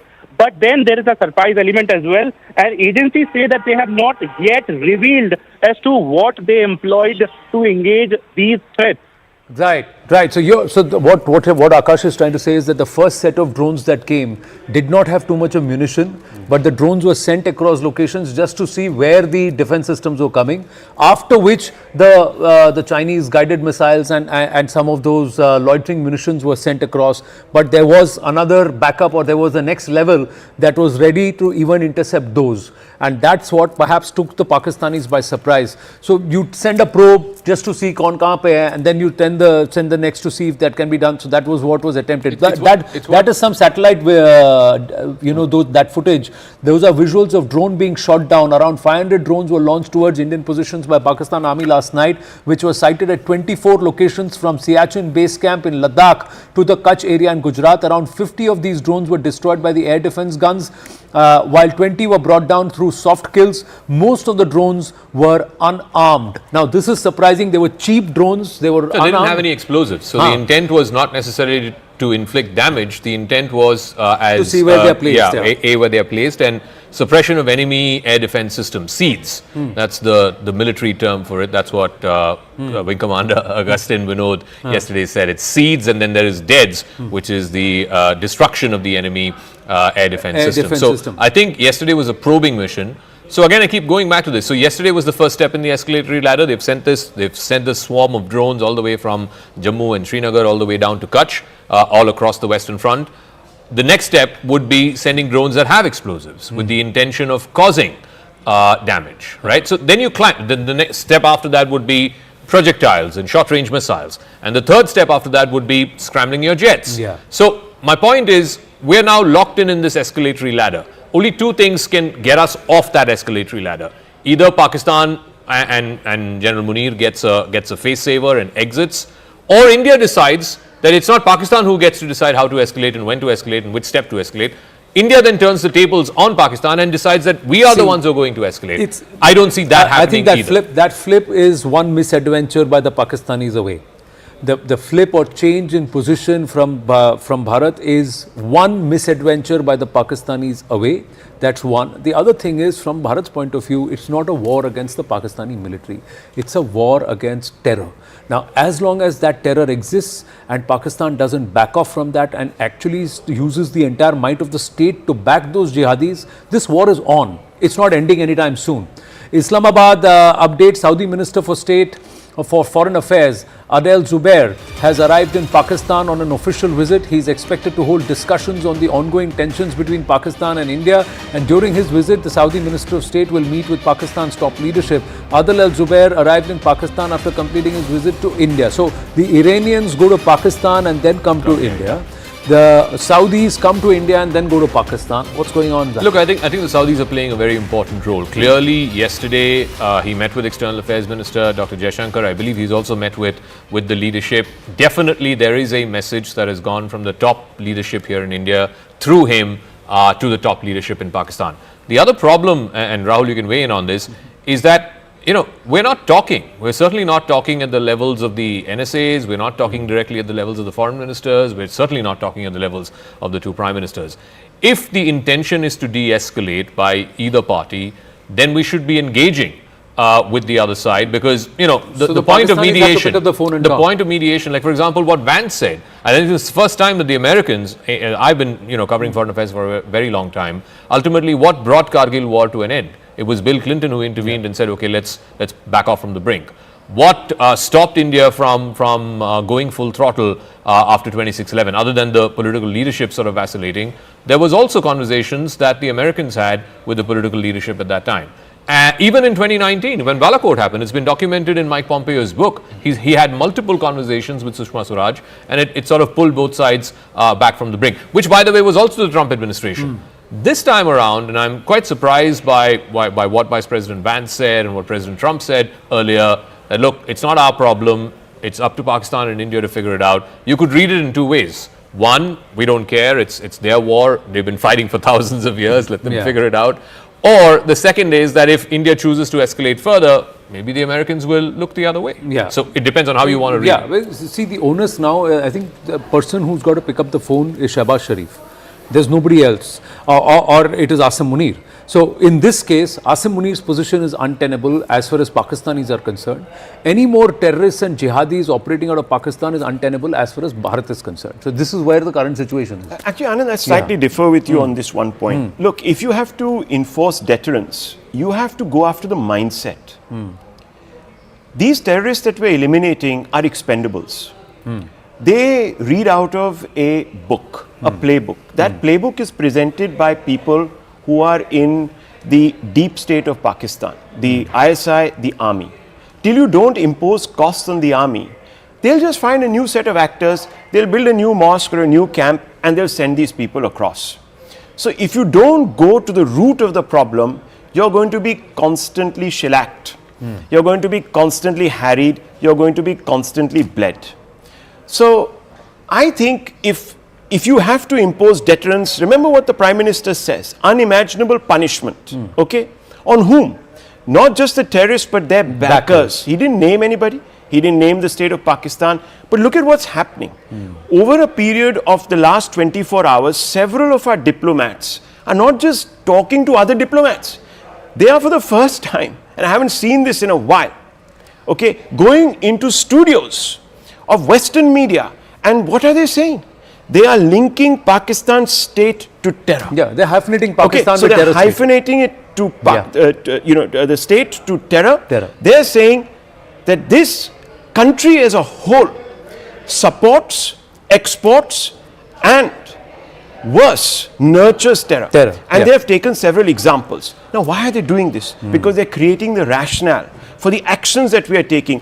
The non-kinetic action of reducing water flow, suspending the treaty, is not against a terror group. It's against the whole state of Pakistan. And it's a terror, the FATF, IMF, there's going to be strong lobbying. Precisely. So that is against the state. Now, how that translates into kinetic action, look, I'm not a military expert. I can't tell a P1 or PL or whatever from a Puljari, to be honest. Okay. So, I mean, those are, other people who've covered defense, etc. I'm not even going to go there. That's why I like people like you guys who know your armaments, you know your triggers from your whatever, and you can tell the difference between a crow and a drone. I can't tell the difference between any of these things. So I'm just saying the kinetic options have to be on the table. Now, whether you do it in quick succession, if Zaka thinks that is the best way, we'll get away with imposing quick costs and establishing deterrence. Well, those are calls that are probably being taken. Or you go for the long, let's hit them one after the other, find an excuse, bang here, bang there, keep them at this level, tire them out. Less than a minute to go for that briefing to get underway. Let's see if we have our reporters live there and we can get the live pictures from where the NMC, where this is going to be, the briefing is going to be. It should start in a bit. Let's see what the mindset is. And today, what Mr. Vikram Misri presents, that's the diplomatic point of view, because there is a diplomatic all-out. Like you said, there is a definition and a posture there to hyphenate terror with Pakistan. There was even a clash about who should be leading that briefing, by the way. There were two experts on our panel that were sort of got a problem with the civilian side leading that briefing. They said, no, the military should be in charge of that. So, there can be a point of view, but in this case, I think it's a whole of government approach. The government is deciding. The NSA is the one at the helm of affairs, because the intelligence is what allows you to go ahead and form your tactical formulations, and the NSA is spearheading it with his wisdom and with his understanding of this entire region. So that's another point, and it's all happening under Prime Minister Narendra Modi. Who leads, who doesn't, I would love to see a short video of the stage. Have they? We'll see. I don't think the pictures. Have they not? I don't think the pictures have started coming yet. The pictures should come in any moment. If I can quickly just weigh in. I mean, I disagree with Rahul. If you hear the exact words, and if we have the time, we can even play that out. Vinay Quatra, who is India's ambassador to the United States, went up on CNN. Wolf Blitzer was interviewing him, and he asked him specifically, is your war against Pakistan? And he said, no, we are not in a war against Pakistan. We're in a war against the terrorists. These were his exact words. So it is, there you go. Can we play that out? Can we play the soundbite, of what and then we should also play what Vikram Doraiswamy said. So you have the Indian envoy to the UK and the Indian envoy to the US, both sitting on interviews and both having... hang on. That is been done in a specific context, and the context is, why did you do this? Well, we did it to punish those actors. So but square that with the non-kinetic square that with the non-kinetic actions that you have taken. Those are not against terrorists. See, here is the... Those are to create disincentive against exporting terror and nurturing terror. Here is the whole story. The war is against terror. Who are if the military is standing behind jihadis and giving jihadis a state funeral, the Pakistan state is.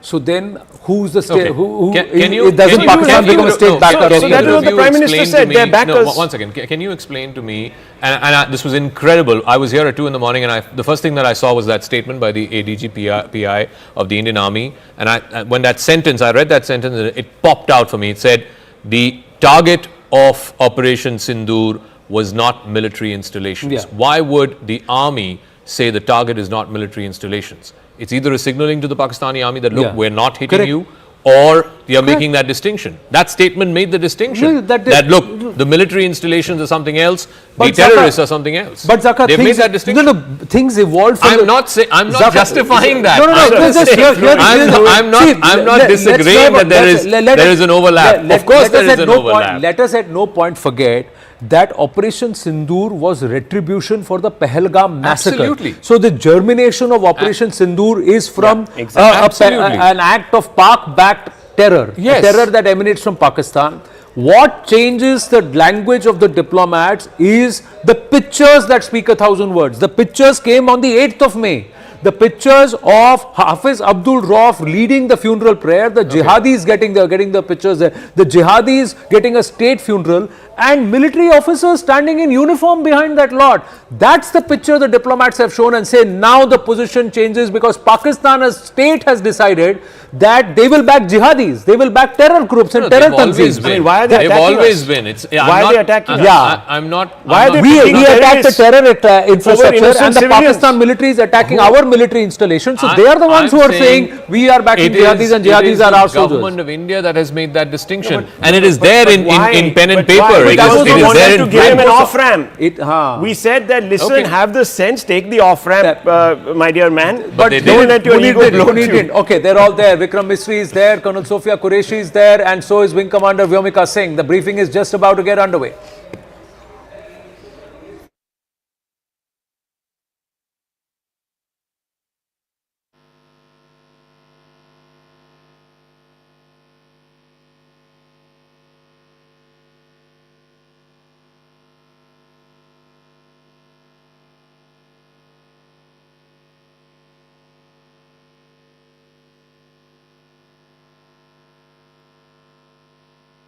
Do switch off your mobile phones before I begin. Good evening, ladies and gentlemen. I welcome you to this press briefing by Foreign Secretary Shri Vikram Misri on the ongoing developments around Operation Sindoor. We are also joined by Colonel Sophia Qureshi and Wing Commander Vyomika Singh. With that, I hand over the floor to Foreign Secretary. Sir, over to you.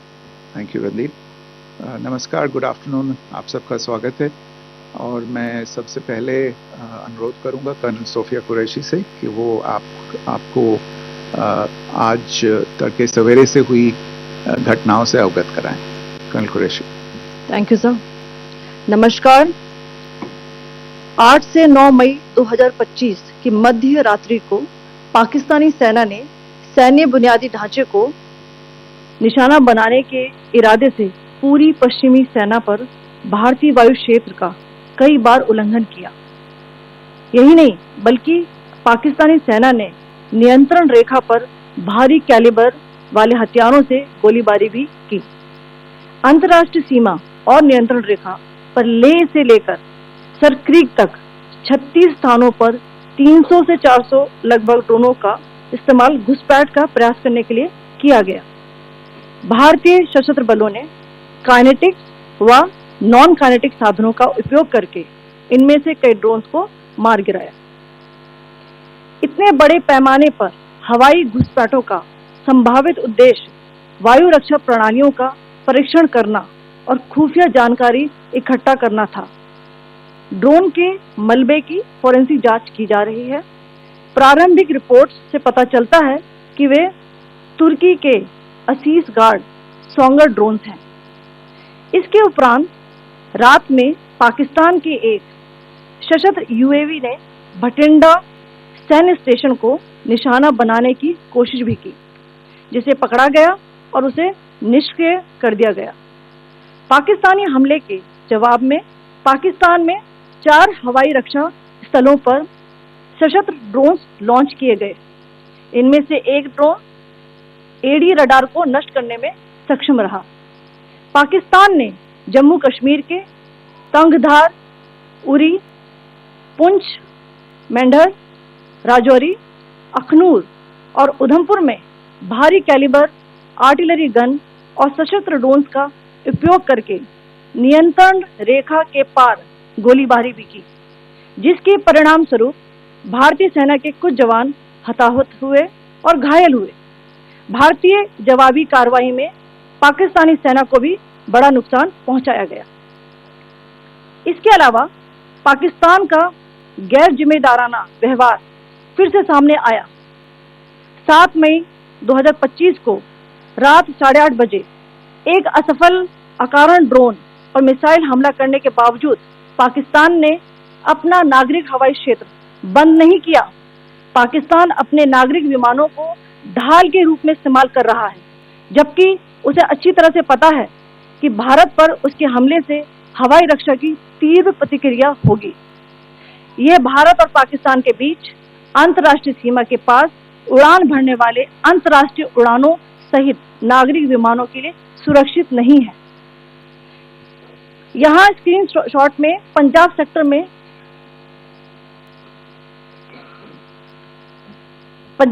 में high air defence alert स्थिति के दौरान application flight radar 24 का data दिखाया गया है।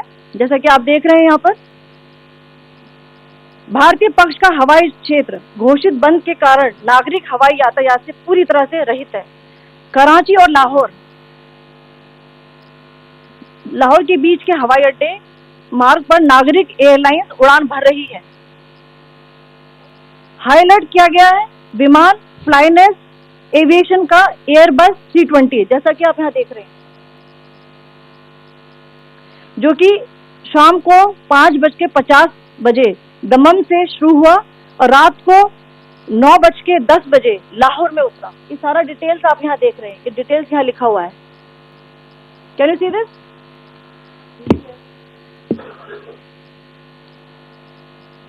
भारतीय वायुसेना ने अपनी प्रतिक्रिया में काफी संयम दिखाया और इस प्रकार अंतर्राष्ट्रीय नागरिक विमान सेवा की सुरक्षा सुनिश्चित की। धन्यवाद। जय Hind.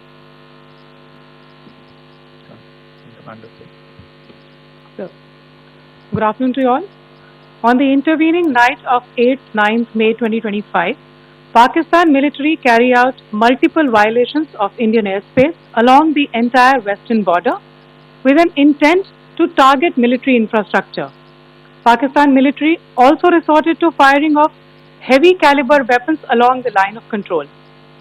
Along the international border and line of control, drone intrusions were attempted from Leh to Sar Creek at 36 locations with approximately 300 to 400 drones.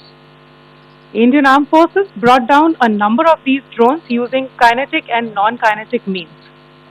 The possible purpose of these large-scale aerial intrusions were to test the AD systems and gather intelligence. Forensic examination of the drone debris is being undertaken. Preliminary reports suggest them to be of Aziz Guard Songa drone of Turkey. Later in the night, an armed UAV of Pakistan attempted to target Bhatinda military station, which was detected and neutralized. In response to the Pakistani attack, armed drones were launched at 4 air defense sites in Pakistan. One of the drones was able to destroy an AD radar. Pakistan also carried out artillery shelling across the line of control using heavy caliber artillery guns and armed drones at Sandhar, Uri, Poonch, Mendhar, Rajouri, Akhnur and Udhampur in Jammu and Kashmir area, which resulted in some losses and injuries to Indian Army personnel. Pakistan Army also suffered major losses in Indian retaliatory fire. Additionally, Pakistan's irresponsible behavior again came to fore. Pakistan did not close its civil airspace despite it launching a failed unprovoked drone and missile attack on 7th May at 8:30 hours in the evening. Pakistan is using civil airliners as a shield, knowing fully well that its attack on India would elicit a swift air defense response.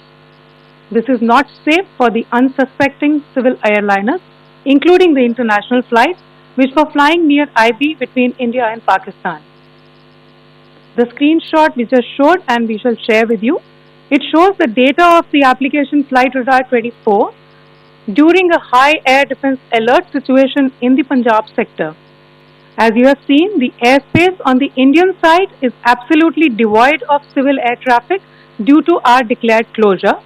However, there are civil airlines flying the air route between Karachi and Lahore. Amongst the other civil aircraft that you can see, we have highlighted an aircraft which is Airbus 320 of Flynas Aviation, which was originated from Dammam at 1750 hours and landed later at Lahore at 2110 hours in the night. Indian Air Force demonstrated considerable restraint in its response, thus ensuring safety of international civil carriers.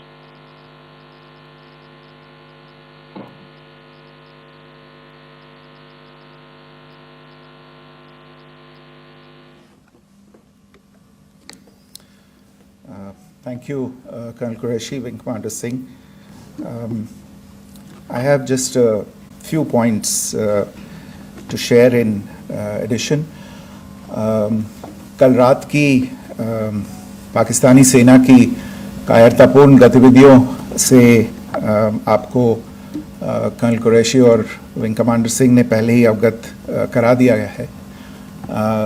These provocative and escalatory actions that were taken by Pakistan last night were targeted at Indian cities and civilian infrastructure, in addition to some military targets. The Indian Armed Forces responded proportionately, adequately and responsibly. ये जो हमले हुए कल रात को भारतीय सैन्य इकाइयों ने पर्याप्त रूप से और एक जिम्मेदाराना रुख अपनाते हुए इन हरकतों का उत्तर दिया. What I want to underline is that the official and blatantly farcical denial of these attacks that Pakistan carried out by the Pakistani state machinery is yet another example of their duplicity and the new depths that they are plumbing in their quest for disinformation. The other point in the same vein is Pakistani claims that they did not target or attack any religious places. You would recall that yesterday I shared with you an incident related to the attack on a Gurdwara in Poonch. Instead of owning up to these attacks, Pakistan made the preposterous and outrageous claim that it was the Indian Armed Forces and the Indian Air Force that was targeting cities like Amritsar and trying to put the blame on Pakistan. This is nothing but a desperate attempt by Pakistan to disown its acts of aggression, but it is also true to type in its effort to deceive and mislead the world. It will not succeed. The Gurdwara in Poonch in particular was attacked by Pakistan, and some local members of the Sikh community, including a Ragi of the Gurdwara, lost their lives in this incident, as I shared yesterday. TV पर आप इस हमले के चित्र देख सकते हैं. In addition, that we would attack our own cities is the kind of deranged fantasy that only the Pakistani state can come up with. Perhaps they do it because they are well versed in such action, as their history would show. The last point I wanted to make this evening is again this disinformation that is coming from Pakistan about India targeting the Nankana Sahib Gurdwara through a drone attack. This is again yet another blatant lie and part of Pakistan's disinformation campaign. As we saw in the Pahalgam attack, Pakistan is again trying desperately to impart a communal hue to the situation with an intention to create discord. Again, we are not surprised. India's steadfast unity in itself is a challenge to Pakistan. Let me stop there. I have time only for a few questions and be happy to try and answer them. First, I call Siddharth. Siddharth, please. Hi, sir. I'm Siddharth from Beyond. So this way. Siddharth, behind, please. the other Siddhant. Yes. Hi sir, I'm Siddhant from CNN News 18. Sir, I only want to know from you the status of Kartarpur corridor. Is it open or not? You can. I think you're all aware of the situation along the entire India-Pakistan border and the areas around the line of control.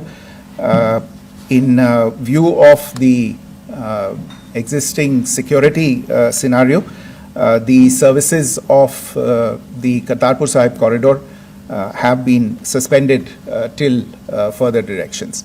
We'll update you as and when there is a change in the situation. We have a question here. Rishabh. So, good evening, Rishabh from Times Now. So, you spoke about religious places being hit in Jammu. There's another religious place which is Carmelite nun church that has been hit. What do you have to say about it? If you can explain it. Yeah, actually, we do have some information about this extremely regrettable and condemnable incident during heavy shelling across the line of control in the early morning of 7th May. A shell fired from Pakistan landed just behind the Christ School run by the Carmelites of Mary Immaculate congregation in Puj. Tragically, the shell fired from Pakistan hit the home of 2 students of the Christ School. Both students unfortunately lost their lives and their parents were severely injured. Another Pakistani shell struck a Christian convent of nuns belonging to the congregation of the Mother of Carmel, damaging water tanks and destroying solar panel infrastructure. Several priests, nuns, school staff and local residents took refuge in an underground hall beneath the Christ School during the shelling by Pakistan. The school happened to be closed at the time, fortunately. Otherwise, more losses would have occurred. Again, we have seen the Pakistani side targeting and shelling places of worship with a particular design. This includes gurdwaras, these convents and temples. This is a new low even for Pakistan.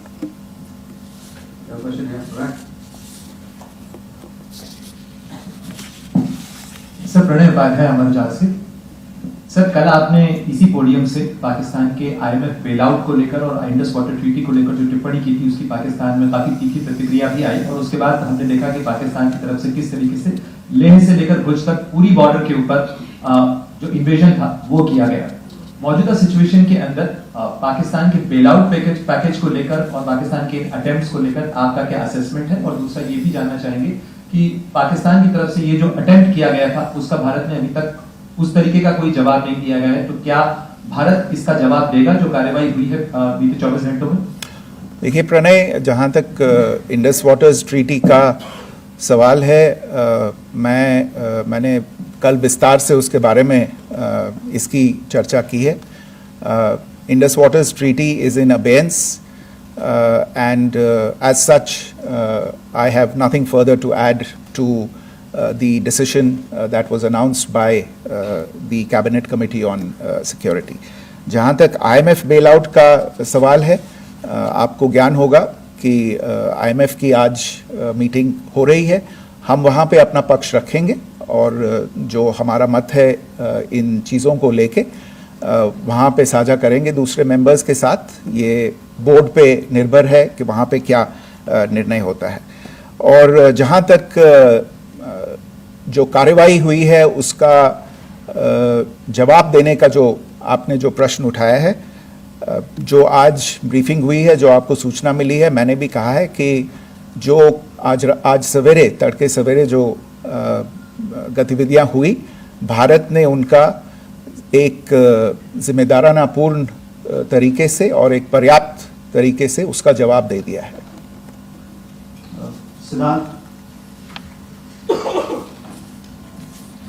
Hi sir, Siddhant from Beyond. Sir, the External Affairs Minister has spoken to many of his counterparts around the world. Yesterday he spoke to the US Secretary of State Marco Rubio. So what were the key areas of conversations during that call? Yes, the minister had a conversation with the US Secretary of State. As you can imagine, The focus of discussions was the terrorist attack in Pahalgam and the response that India mounted after that on the 7th of May. The Secretary of State shared his thoughts on these developments with the Minister. The Minister deeply appreciated the US's commitment to work with India in the fight against terrorism, and he also underlined the targeted measures that India had taken in connection with Op Sindoor. The Minister also underlined that India would firmly counter any attempts at escalation from there. But in follow-up to that, as you are aware, there have been a number of other conversations. The Minister had a conversation with the UK Foreign Secretary, David Lammy, today. There too, the discussion centered around countering terrorism, for which there must be zero tolerance. And I understand just a short while ago, the External Affairs Minister has also spoken to the Foreign Minister of Norway, Espen Barth Eide, which was also focused on recent developments stemming from the terrorist act in Pahalgam. One last question, Sudhir. Sir, Foreign Secretary, thank you for doing this. Shri Ranjan from Bloomberg. Foreign Secretary, India had struck Bahawalpur the other day, which is also connected with the murder of one of us journalists, Daniel Pearl. If you could give us an understanding of what exactly are the reports that you're getting. You're right. Bahawalpur is the headquarters of the Jaish-e-Mohammed terrorist group that is proscribed by the United Nations. Its leader, Maulana Masood Azhar, is a proscribed individual. It is, you brought up the connection with the tragic death or killing of Daniel Pearl of the Wall Street Journal. The Jaish-e-Mohammed was in some way directly or indirectly responsible for the death of Daniel Pearl. But the real connection is through Ahmed Omar Saeed Sheikh, the British Pakistani jihadi who was held in India but was finally released in 2000, and he was the person who lured Daniel Pearl to his eventually leading to his murder. So these are all obviously connected figures, connected individuals, connected institutions, and the attack on Bahawalpur, on that facility of the Jaish-e-Mohammed in Bahawalpur is, I would imagine, a fitting part of this unfortunate incident. Thank you all. Thank you, sir. With that, we come to the closure of this press briefing. Thank you very much.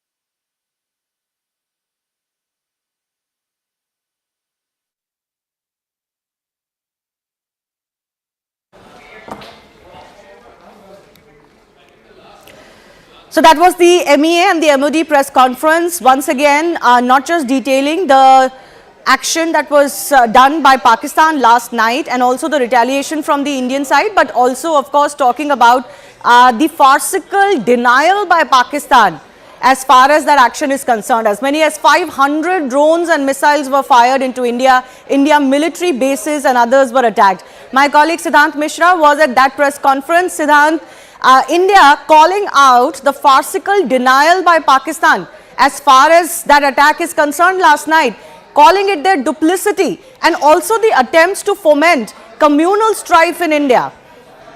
Well, yes, that's absolutely right. In fact, that is exactly what Foreign Secretary said a short while back at a media briefing in New Delhi. And in fact, he said that what they're doing is that they are putting blame on India. Perhaps they're blaming India for attacking Indian cities. Perhaps they're saying that all is being done by India. But the fact is that there was an air intrusion yesterday, and in fact, Indian air defense systems very effectively brought down all the drones and missiles which were fired by the Pakistani side. And in fact, this was the third briefing that government of India did today in the national capital, perhaps giving out more details about Operation Sindoor. And in fact, there are indeed some tactical perhaps details which government does not want to talk about at this point in time, because the operation is still on. So Siddharth, if I have it correctly, the question about how India responded to Pakistan's escalation was asked. What was the response exactly on that question? Well, as far as India's response is concerned, then Foreign Secretary also highlighted that how there has been a shelling on the religious places in the border areas. In fact, a Christian school was targeted. There is also other religious sites which have been targeted. In fact, the intention of Pakistan is to hit a communal chord. In fact, Foreign Secretary also called Pakistan's action provocative and escalatory in nature. And in fact, the official denial of Pakistan shows their duplicity. This is what Foreign Secretary said. Just to stay with me, I've also got Akash Sharma joining us. Akash, of course, not much details as to India's retaliation that have come to light. If India has indeed attacked certain cities in Pakistan, of course we know that certain defense systems in Pakistan were targeted in a retaliatory manner, non-escalatory manner, but not much else details that have been given by the MOD or the MEA as of now. So it is possibly because they are still anticipating some sort of attack once again, maybe, because last night whatever we saw was maximum of these drones did not have any explosive. So possibly they are assuming that it was to check the capabilities, and once again we can have something coming from Pakistan, and that's possibly the reason why they haven't revealed any sort of detail on our retaliation. But yes, we have confirmation from several sources that how India retaliated, and in fact several targets were there. I would leave it that, because we will of course wait for the official confirmation. But 2-3 things, Shivani, that I want to highlight here. First one, that these drones were Turkey-made drones. Second one, that Indian Army Jawans have got injured. And third one, that they were taking, in fact, they were using their civil airlines as shield. Yes. This is somewhere exposing Pakistan. They talk about professionalism, Shivani, and this is something that is exposing them. Flight radar data is somewhere showing that how at that point in time several flights were operated, and in fact were being operated from Lahore and from different other cities where they have their crucial in fact air defense radars and structures. And at this point in time, what we have been told is that army Jawans are also injured, which is for the first time that has come to light, because till now we were under an impression that it was nowhere they have hit our targets. But yes, their artillery came in fact to our territory. Not only it has hit our armed forces, I mean the personnel, but civilians have also got injured, and possibly this is the artillery fire that Colonel Sophia Qureshi was talking about, that our army Jawans are injured. We have been discussing about air defense, and we are talking about the air defense of Indian Army and Indian Air Force. And on that note, I will try to show you the visuals. Shivani, I am at Jammu airport, and this is the place from where this all got initiated yesterday. At around 8 p.m, this is the place. Rajesh ji will show you. This is the airport. At 8 p.m. yesterday, we saw that several drones were sent to the airport, and soon after that, the armed forces, specifically the Indian Air Force, that is basically taking care of the security of this particular Air Force particular airport at this point in time, came into action. In fact, CRPF and Jammu Kashmir Police and Indian Army are also there, and they reacted. AD guns were there. They started firing using AD guns and thwarted all those attempts. So all of when we talk about these 24 cities which were targeted, different military infrastructure and the locations. So none of these attacks were successful. But yes, their targets were predefined, and they knew that where we have our military installation. Of course, it's an age where everything is available on the internet. But then too, at this point in time, agencies are anticipating that they will come back because of the fact that, maximum drones were without explosives, and possibly they were trying to check our capabilities. Indian Armed Forces are ready, and their operational readiness is at all-time high. Shivani. Yes, absolutely. Not just that, not just the Indian Army or the operational readiness at the LOC or the IB, even inside the country, as far as internal preparedness is concerned, that is also at an all-time high, possibly for the first time since 1971. We will get you those details also in just a bit, but Sushant Sareen, Senior Fellow, ORF, is also joining me. Sushant, laughable, farcical, duplicity and all of those words used by the Foreign Secretary Vikram Misri to describe Pakistan's attempt at denying that they attempted anything. Yeah, Shivani, they're quite shameless about it, and they've done it throughout their existence. This is a standard operating procedure on the Pakistani side. This is how they operate. So there's nothing new in that, I think. It was quite visible what they were trying to do last night.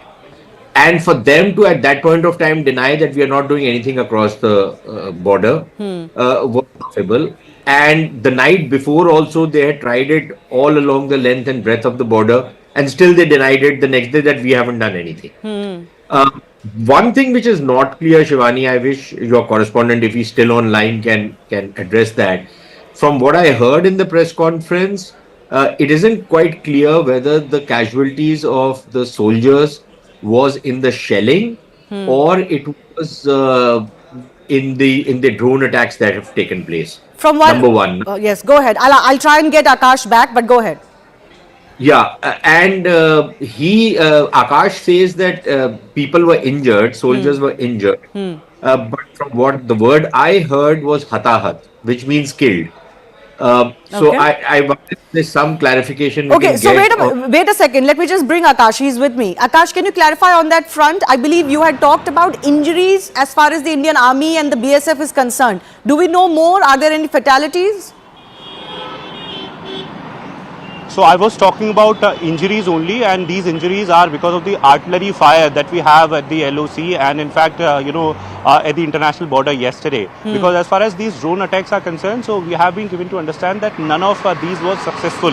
Yes, Colonel Sophia was mentioning about Bhatinda military station, but even in the press conference was not made very clear whether we had any sort of injury there at Bhatinda military station, Shivani. Okay, thanks a lot for that, Akash. Sushant, so you got your clarification there. No casualties on the Indian Army or BSF front, but yes, there are injuries at least across the LOC. We've seen the kind of heavy artillery that Pakistan has been using, not just yesterday, but for a couple of days now, in response to Operation Sindoor. Major Malik Jolly, defense expert, is also joining us. Major, how do you look at the fact that India is not revealing too much officially about what our response was? So it is a very strong move. That is, I mean, given the overall strategy of how you conduct a war, that is how you do it. The thing is, Pakistan has a little habit of, chest thumping. They get a little gorilla-ish once these things start. And they start to announce everything we have done. Even if 10% of that is true, but they go ahead and start declaring everywhere, start making false claims. That is their, that is the backbone of their propaganda to keep everybody confident. Whereas they also know on ground they are suffering badly. India, on the other hand, acts a little mature in that manner that there is no point revealing armed forces when they get into conflict. Secrecies and surprise, those are one of the biggest assets that we have. If we start disclosing and start getting into that chest thumping, unnecessary jingoistic manner, we'll get into a very immature stance. So it is good that these press conferences are very mature, they are very professional. They are there to give sense to the citizens of the nation that This is the overall of what has happened. Rest everything is under control. What you should know is we have situation under control. Majority of drones were shot down. There have been hardly any injuries as Pakistan had expected, and I think that is how it should be done. We need not get into the mechanics and the semantics of basics at who is firing where, what is doing that. That is how a mature, authoritative armed force acts actually. Right. So, job well done actually. MJ Vinod is also joining us, Group Captain MJ Vinod. How do you look at the fact that India came out with not a lot of details otherwise from what was already in public domain, but they did make one detail very clear, that a lot of these drones that Pakistan used were Turkish made. Significant, you think? And absolutely. In fact, yesterday, I think, in the morning with the other three panelists of yours, that is Rahul, Anand, and Zaka, we on your very channel showed cargo aeroplane coming from Turkey to Yes. Karachi and the other areas, where I had raised this concern. I'm sure a lot of imported drones were flown in directly from Turkey. Be that as it may, I am slightly trying to read in between the lines of what being shown on the screen, which is about this Flynas aeroplane coming from Dammam to Lahore.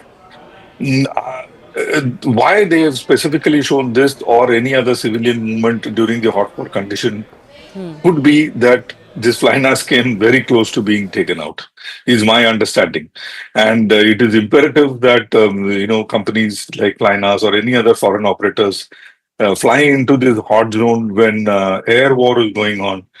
At that time, you can become collateral damage. Is the information that is being put out to the world? So I think the air carriers will take a note of it and not fly into a hot war condition where you could be, or highly possible, you may be misidentified, not only by us, maybe by Pakistan themselves, and they'll shoot them down and blame it on us. But Shivani, about this briefing, Manik and I are good friends, but I have a slight bit of disagreement in this. I'm not saying don't chest thump, but I am saying that you reveal more than what you did to the world as well, and to the public of India, because they want to listen to things that we have done and done successfully. For example, we completely decimated the air defense of Lahore, completely decimated the air defense of Sialkot. That should have been brought out loud and clear. Today, with no air defense cover, and with on Sialkot or Lahore, and our forces absolutely ready. Boots on ground is something that is a very high possibility. We are restraining from doing it. I don't know why. I think, I've been saying this for a while.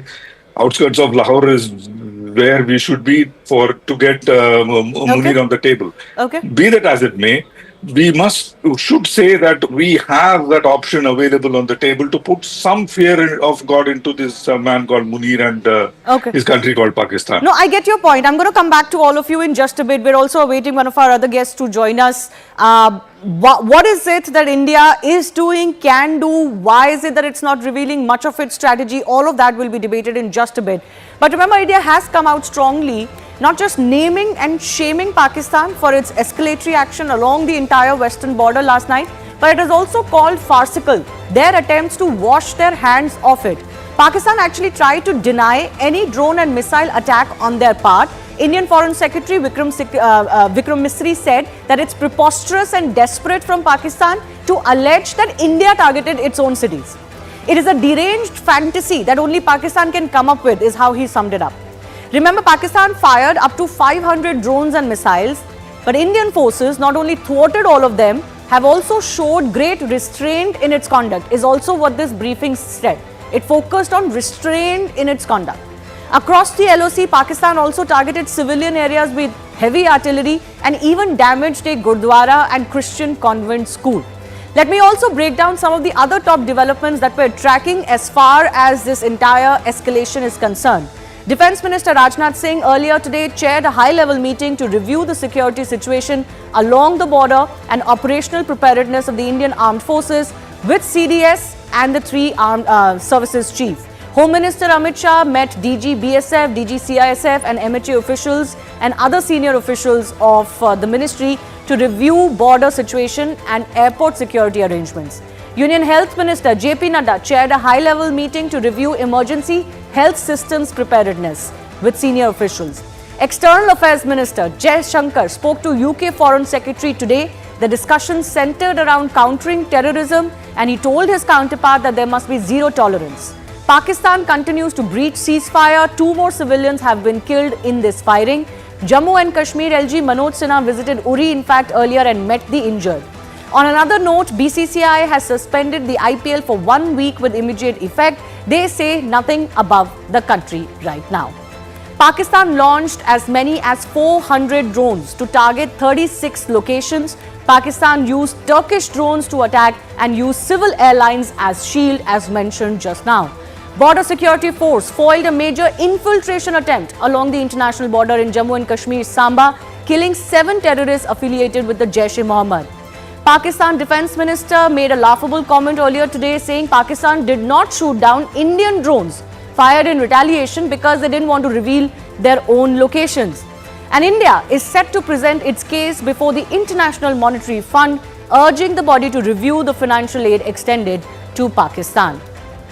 Pakistan attempted to escalate these tensions by targeting as many as 36 locations, but all of those attempts were negated. Let's take a quick check of where all of these actions were taken. All of them neutralized. There's Jammu, Srinagar, Rajouri, Uri, Avantipura, Udhampur, Satwar, Pathankot, Jalandhar. On the other side, there's also Arispura, Arnia and Akhnur, until as far back down low as Jaisalmer. This attempt was done, but of course the big news is that not any of them of the 500 so drones and missiles fired by Pakistan managed to inflict any damage on the Indian side. Now the conflict between India and Pakistan is only escalating, but what makes this conflict different? Let's try and break this down. Now both nations are heavily utilizing sophisticated drone systems. This isn't the war of the old times. Reports of 125 jets clash is one of the largest dogfights recorded in recent history. Reports indicate massive use of electronic warfare, including GPS jamming, disrupting of navigation and communication systems. All of this is different from what earlier wars looked like, certainly the ones that India was part of. A significant escalation is technological warfare.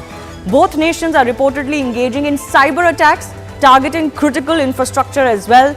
Unprecedented use of water as a strategic weapon by India via the Indus Water Treaty this time. Parallel information war that is being fought on social media as well. And we saw a lot of that last night, for example, when all of this was going on. What is also going on simultaneously is a lot of public and civil prep. I want to emphasize on that because it's going to come to civilians to stand up and be counted if the time comes. Particularly on the medical front, lots of preparations being done. Leaves of health workers across all states and UTs have been cancelled. Drug makers and hospitals have been told to prepare for medical emergencies. AIIMS in Delhi has said that they have held a mass casualty management mock drill a few days ago. Home Ministry has also asked for stricter measures for airport security. It was clear last night that airports were a major point of attack for Pakistan. And MHA has also asked all state chief secretaries to make emergency procurements under available rules, which means India does not want to leave any stone unturned as far as this fight and preparedness for it is concerned. With that, we also ask the question that we're asking today. With Pakistan's repeated strikes, is it really fighting a losing battle? And if so, why is it doing so? Pakistani सेना ने नियंत्रण रेखा पर भारी calibre वाले हथियारों से गोलीबारी भी की। अंतर्राष्ट्रीय सीमा और नियंत्रण रेखा पर लेह से लेकर सरक्रीक तक 36 स्थानों पर 300 से 400 लगभग ड्रोनों का इस्तेमाल घुसपैठ का प्रयास करने के लिए किया गया। भारतीय सशस्त्र बलों ने काइनेटिक व नॉन काइनेटिक साधनों का उपयोग करके इनमें से कई ड्रोन्स को मार गिराया। Pakistan made the preposterous and outrageous claim that it was the Indian armed forces and the Indian Air Force that was targeting cities like Amritsar and trying to put the blame on Pakistan. This is nothing but a desperate attempt by Pakistan to disown its acts of aggression, but it is also true to type in its effort to deceive and mislead the world. It will not succeed.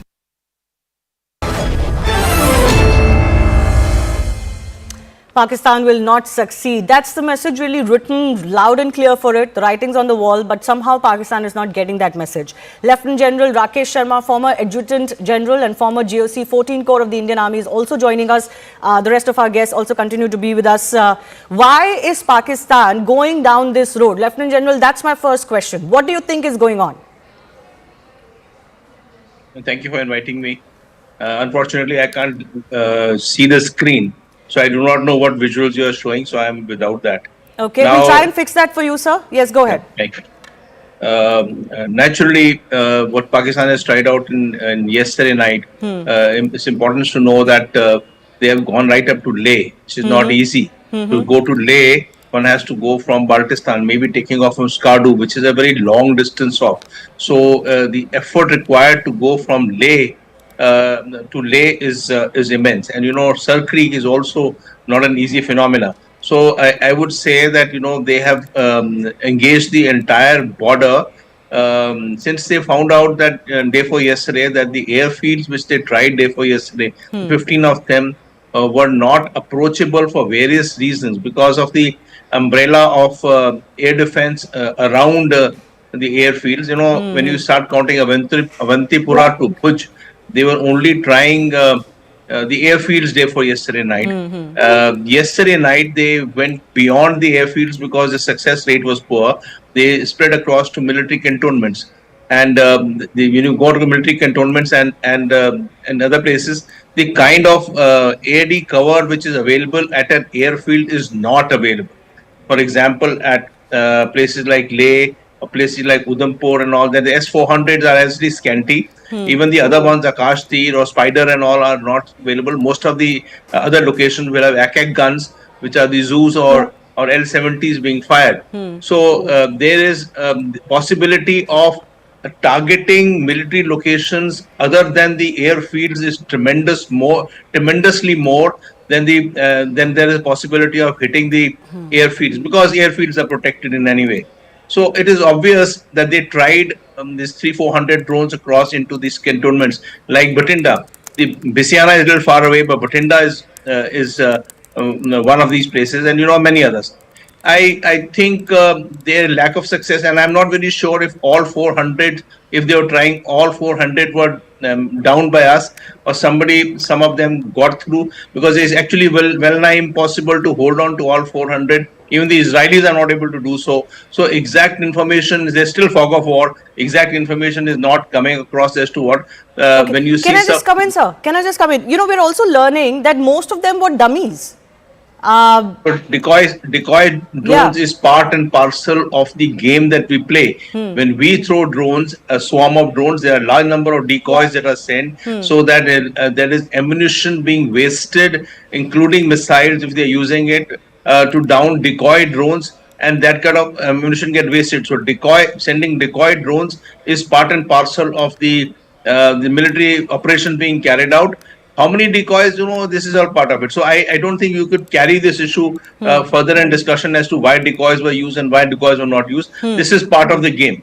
There is also one issue I wish to raise, is that how much of information can the adversary, and I'm sure the group captain can answer it better, how much of information can the adversary glean out of a drone attack being sent by us? Can he pick up the frequencies, the channel, the direction from where it is coming, where it is being launched? So all that information, if it gleans out of our attacks, it becomes easier for him for next night to know, okay, the attacks are coming up, and that's the reason why we are not actually disclosing the social media says we went to Attock or we went to many other places which Pakistani social media is showing.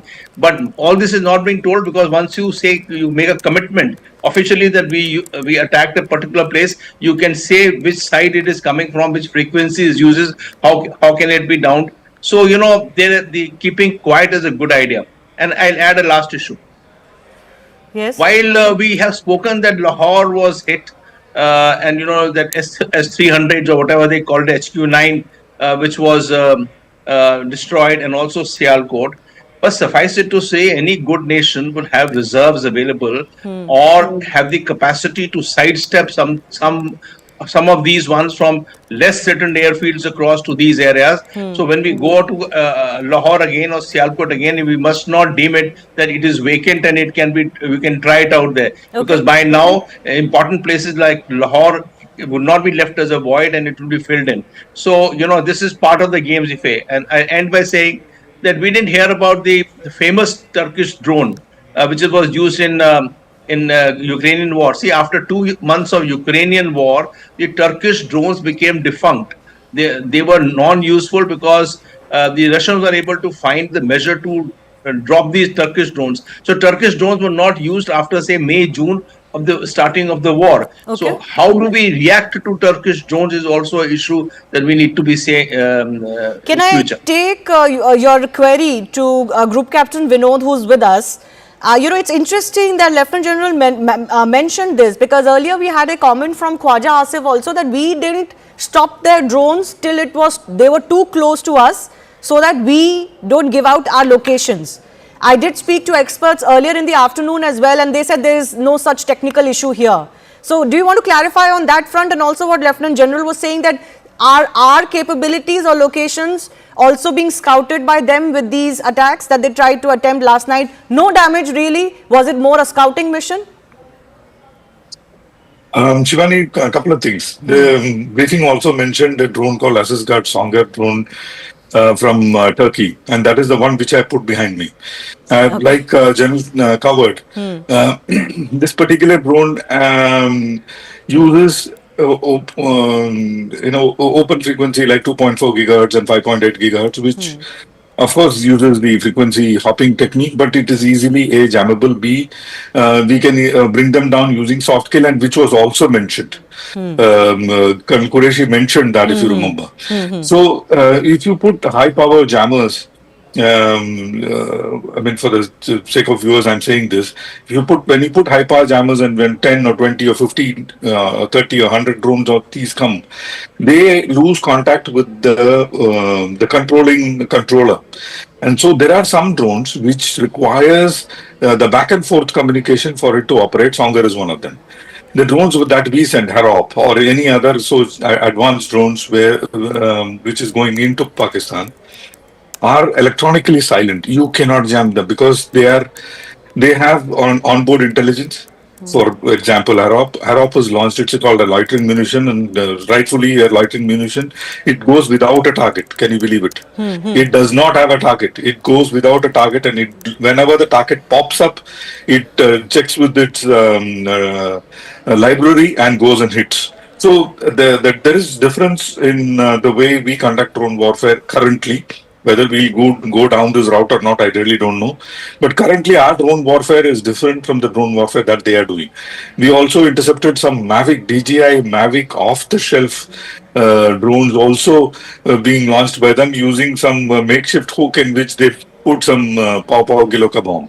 So these are things I thought in this press briefing we could have exposed, because we have captured them, and it is officially being shown on the social media and otherwise.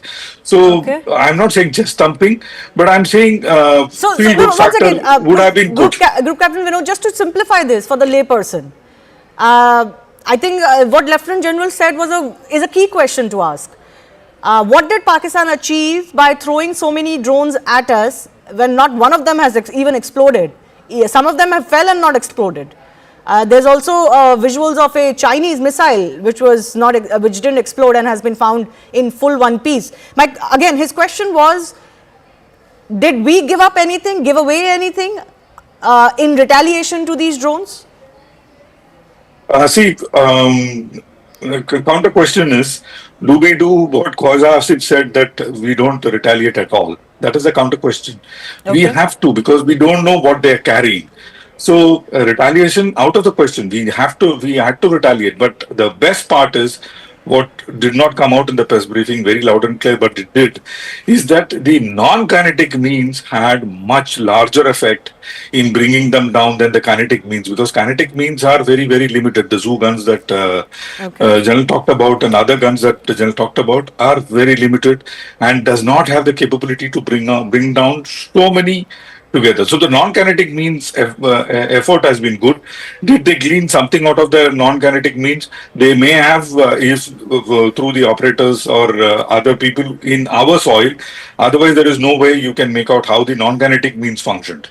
But the data of non-kinetic means, whether it is with them or not, I think by now it will be with them. And in any professional army, they would have something called an ELINT, electronic intelligence. By now, they would have the details. That is a given. You cannot, put a boxing gloves and put the gloves in your pocket and fight. When the gloves come out, you will know what the gloves is made of. Over to you, Shivani. Yes, absolutely. All right. I also want to bring in Ashok Malik, a partner of the Asia Group and chair of the India practice, who's also joining us. You know, we're trying to understand exactly where this goes. Why is Pakistan down this road? This is a losing battle for it, but why is it on this path? But first, I want an overview from you. Just who are those countries who can impress upon Pakistan? Some statements have been made in this regard, but who are those countries that can impress upon Pakistan effectively to not go down that path, not escalate with India? Powers that could influence Islamabad and Rawalpindi not to escalate, because it is entirely in their interest to escalate. If they escalate, we will be forced to escalate. Yes. I imagine countries that are friends of India and also have the better interest of Pakistan in mind. Countries such as Saudi Arabia, which is a friend of India and has been an old patron of Pakistan. Countries such as the US, which still counts for a lot in Pakistan. I don't know what the Chinese will be saying. I don't think the Chinese want to get involved directly, to be honest, in a conflict with India.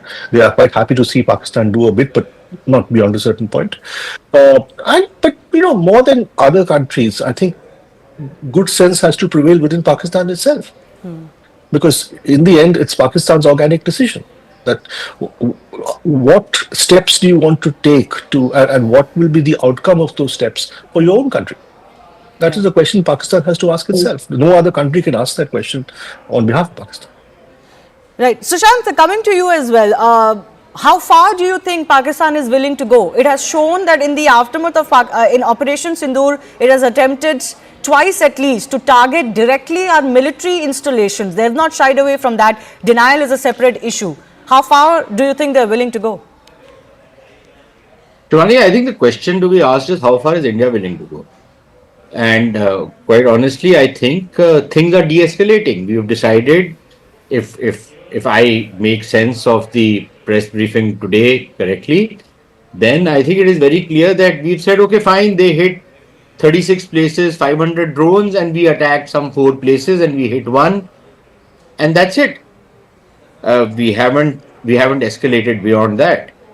So I think this whole thing is winding down. That's my impression. And I'm afraid I don't agree with people who say that, you know, we should keep quiet, we should keep everything under our chest, you know, hide it behind some kind of a cloak and dagger stuff.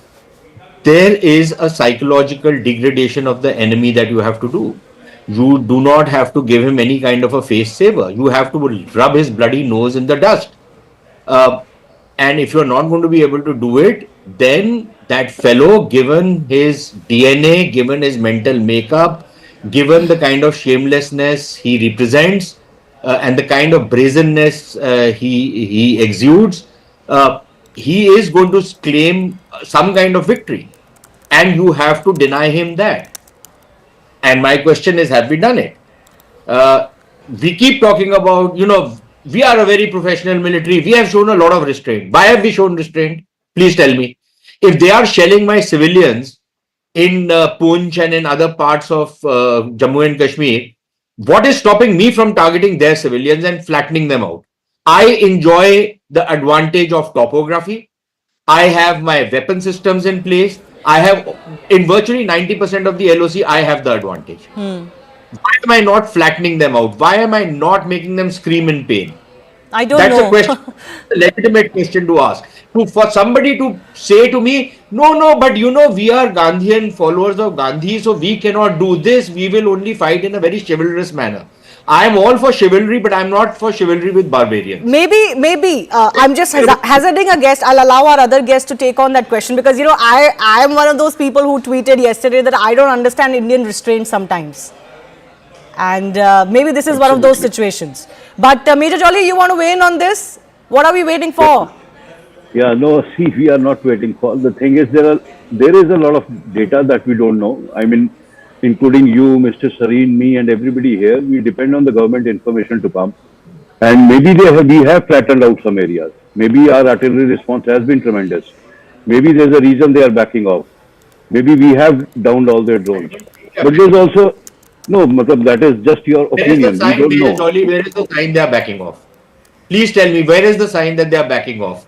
Last night, if our briefing is correct, the spokespersons of the armed forces and the foreign office have told us that they attacked in 36 places from Leh to Sir Creek. They've attacked in 36 places and over 400 to 500 drones were fired, whatever the kind of drones were. How are they backing off? Did you hear I said maybe? I said we all are speculating, right? We just a thought exercise right now. What I'm trying to say is that if somebody is firing 400 drones, then the word maybe becomes redundant, sir. No, I agree with you, but there's let's say the basic difference between your and mine thinking would be I come from a hardcore intelligence background. I'm never happy with information sharing. You are an analyst and a intellectual of this subject, so your thinking might differ for me, but that's all right. Another reason I would say we are not doing away with a lot of information is we are still in the operation. Op Sindoor is still going on. Whether we are on defensive, whether we are on offensive, whether we have held our ground, whether we are attacking, it does not matter. We are in middle of it. Any bit of information that is given out, let's say we took down your drone so and so by so. A certain kind of drone is taken down only by a certain kind of technology. A certain response is given by only a certain kind of weapon. A certain aircraft is countered by certain jammers or certain radars and certain aircraft and missiles. Every time we put out something in public, it's an indication of our capability. And fine, let's take it for granted they know a lot. But why should we give out? It's just a way in which wars are fought. You should have absolute control on information that you give. We are not, and at least till the time our operation is over. We are in the middle of operation. Okay. There is no sense of giving out data at this point. Okay. That's a fair point. But Lieutenant General, yes, Sushant, yes, go ahead. Look, I am not saying give operational data. I am not saying operational information. I am saying at least you say where all you have hit them. Yes, I think I get your point. I was coming exactly to that nobody wants operational details or capability details. But what is holding us back, either from acting back or from detailing that action? Is it that we still want to give Lieutenant General Pakistan the opportunity to cool down an off-ramp, as it is technically called? We are building pressure internationally, we are building pressure through the IMF, World Bank, etc. Or what is it that you think is going on? Look, I take the word of Sushant, who's been a good friend from long years. The fact is, it's an issue of credibility of a country. If we do not target the way we need to target the adversary, whether it is in response or it is proactive, we will lose credibility, we will lose the issue of deterrence. We have to, finally, it is not about retribution alone. It's also a question of creating some strategic deterrence. So I know in the 30 years of firing that we have done on the line of control, we have extensive data and we would have been targeting places that you can't imagine. There are townships in Lipa Valley, townships on NH1 Alpha, larger villages. They do as much of tilling and agriculture along the line of control as we do. So to say that we are not targeting them, I think that will be impossible. You can't even hit a post on the opposite side without having some villages across not being hit. So, let's leave the villages alone. If they are hitting Punch and they're hitting Rajouri and they're hitting Bimbar, we rest assured we must be doing similar. I have retired long ago, but we must be doing similar things. We have been doing similar things earlier when when the firing was on in 90s and 2000. So you rest assured that there is I won't say a quid pro quo, but there will be more forceful fire that we do, and we have done major work on this issue. So let's leave that the line of Yes, actual but why control. are we not announcing it? Absolutely. I mean, if they are not announcing, see, you take my word for it, they are doing it. But if they are not announcing it, does it hurt you? I mean, I would say No, so. I think that is centrally what Sushant is getting at, right? The mental degradation of the opponent. Allow me. Yeah. There is a small township in the Neelam Valley. We are hitting that township. There are school buses go from there for people or across T2R. School buses they line up in the morning to take children across there. Why should if I'm hitting it, I don't know, but if I'm hitting it, why should I say that I'm hitting school buses? Yeah. Why do you want to know? I wouldn't like to say, yeah, we are doing this. We have earlier got larger number of their villages vacated when the firing was on our own self without nation coming to know. Right. But we did that. Now it hurts them as much as they do it.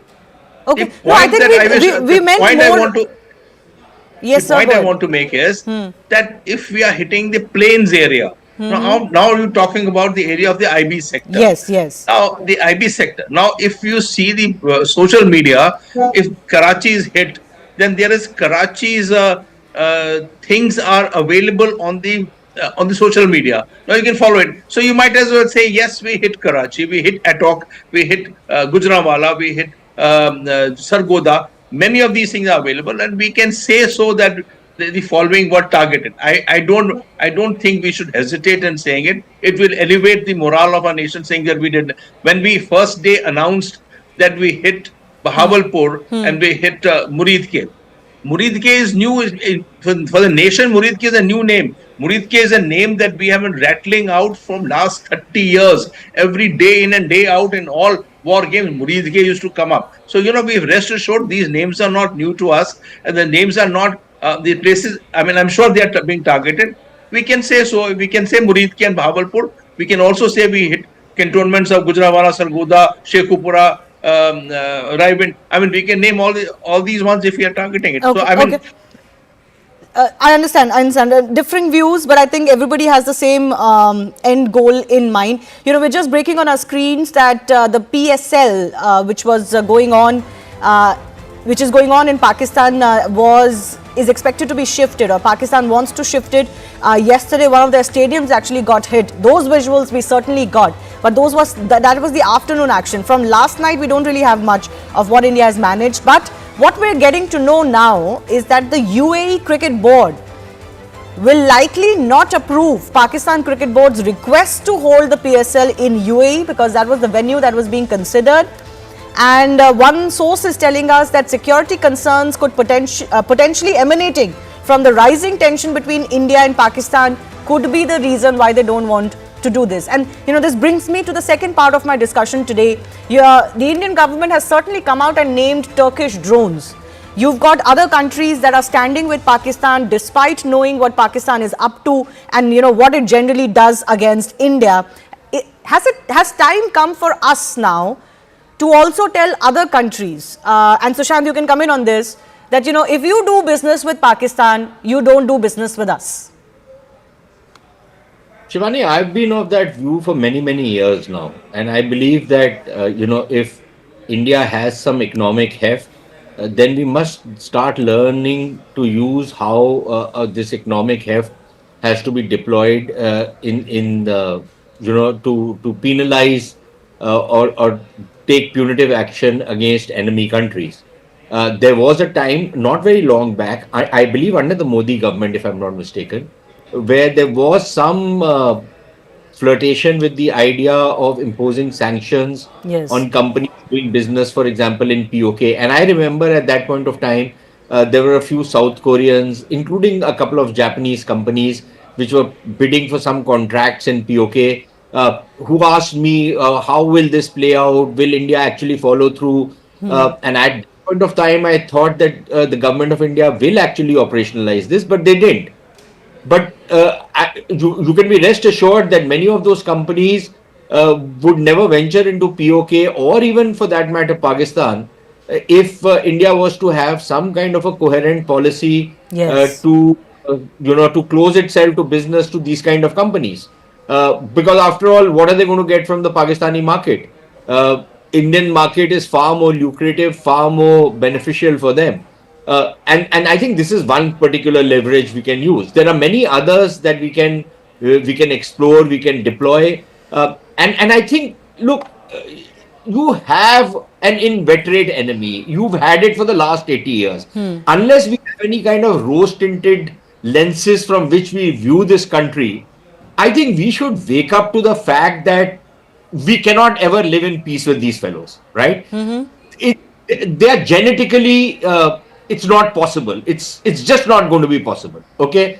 Now you want to delude yourself, by all means. You want to go to Anarkali Bazaar for that 10 rupee damn thing which somebody gives to you free, be my guest. You want to have a free rickshaw ride because some lowlife in Pakistan is saying, okay, you've come from India, you are my brother, I'll give you a free rickshaw ride, and you want to make a policy on that basis, be my guest. But that's not going to get you peace with these fellows. Okay. You will only get peace with them if you hold the big danda over them. And that danda we have not forged as yet of the kind we need. Let me take that economic question to Ashok Malik also, because, some experts may say that all of this funding, keeps going to Pakistan. It's too big a country or too dangerous a country to fail because of its nuclear capabilities. We know of some pressure that India is trying to build on the IMF, for example, to reconsider its loan to Pakistan. Do you think it's finally time that the international community should come on the same page on this? See, there are two things here. One, I think Pakistan's utility to the West, to America, for instance, has declined. It has not fallen to absolute zero, but it has declined since the American troops withdrew from Afghanistan in, 2021, 22, 21 and 22, when they withdrew from Afghanistan. And you're seeing that in the American response to Pakistan this time. Yes, Pakistan is a very strategically important geography, connecting South Asia and Central Asia. Yes, it has nuclear weapons, which gives us a certain blackmailing capacity. But there is a limit to how far that can take you. And it's a country that has continuously placed itself in the hands of one superpower or the other, without caring for its own people and its own development. Yes. So, whatever assistance it gets, the question is, how does it use that assistance? Does it use it for its own people, or does it use it for its generals and their lifestyles? That's a question that Pakistan has never been able to answer honestly. And in terms of the economic impact, the economic steps we can take on Pakistan, today the Indian economy is much larger. It has business and trade linkages with many major economies in the region, in the broader Asian region, as well as in the West.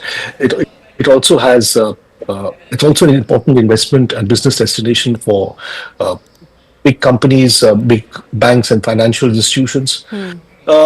In times to come, I'm sure we can use this to in our own way, impose sanctions against not all of Pakistan, but against certain entities in Pakistan that are clearly linked to perhaps the army, because the army is a big business.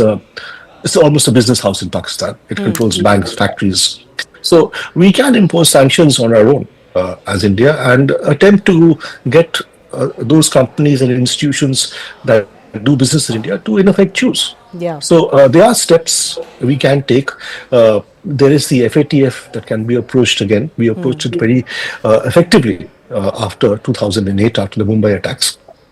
So there are economic steps we can take, and I'm sure the IMF meeting will also see a lot of argument. Yes, absolutely. I've got only a minute left. I'll give 30 seconds each to Manik Jolly. Yes, Lieutenant General, you want to come in, sir? I have limited time, 30 seconds to you. So, Steve, Witkoff's son, Zachary Witkoff, was in Islamabad last week as heading of a corporation on crypto, and he signed an agreement with the Pakistanis, including met the Prime Minister, he met the Chief of the Army, and they signed a major deal. His corporation is also supported by President Trump, and this was signed with a great fanfare. Large number of MOUs. They will develop the entire crypto kind of systemic for Pakistan over a period of time. This is a time when we are actually preparing ourselves for the way we went across this 27th or 28th of April. So the fact of the matter is that there are other deals being happening behind the back. While we may be doing many things, the United States is doing separate deals across with Pakistan. Yeah. So I want to add a point here. No, absolutely. It is a challenge, certainly, of how to isolate Pakistan economically. Major Ali, we've seen some steps that India has taken which were never taken earlier. Like, for example, putting the Indus Water Treaty in abeyance. And PM has been very categorical that this water is going to be used for us. Pakistan Exactly. be damned. So do you think finally, mentally, we are prepared to take more economic sanctions for those who deal with Pakistan also? Yeah, most definitely. I would agree on Mr. Sareen and Mr. Malik what he said. And the day when they started and IWT was, announced by the PM, that day I took a call that this is siege warfare. You're trying to bring a nation down. While everybody loves a little, that Royal Rumble cage in the mass WWE type fight and armies fighting, but this is going to be a long drawn thing. You are trying to break down a nation. Suspending water was a brilliant move. Then, as everybody is suggesting and agreeing, economic sanctions should be is a great move. You should just clearly say either you choose us or them. And the Absolutely. economic might we have, we can actually pull it off. So go ahead and break them down from every possible corner. I've run out of time on that note, but I do thank all of our guests for joining us. Time to go for the kill, and I don't mean literal kill, but certainly an economic kill, because that seems to be the goal that India has envisaged to break down Pakistan's capabilities. Time for me to take your leave. Thanks a lot for watching Plain Speak. My colleague Anand Narasimhan is joining you on the other side.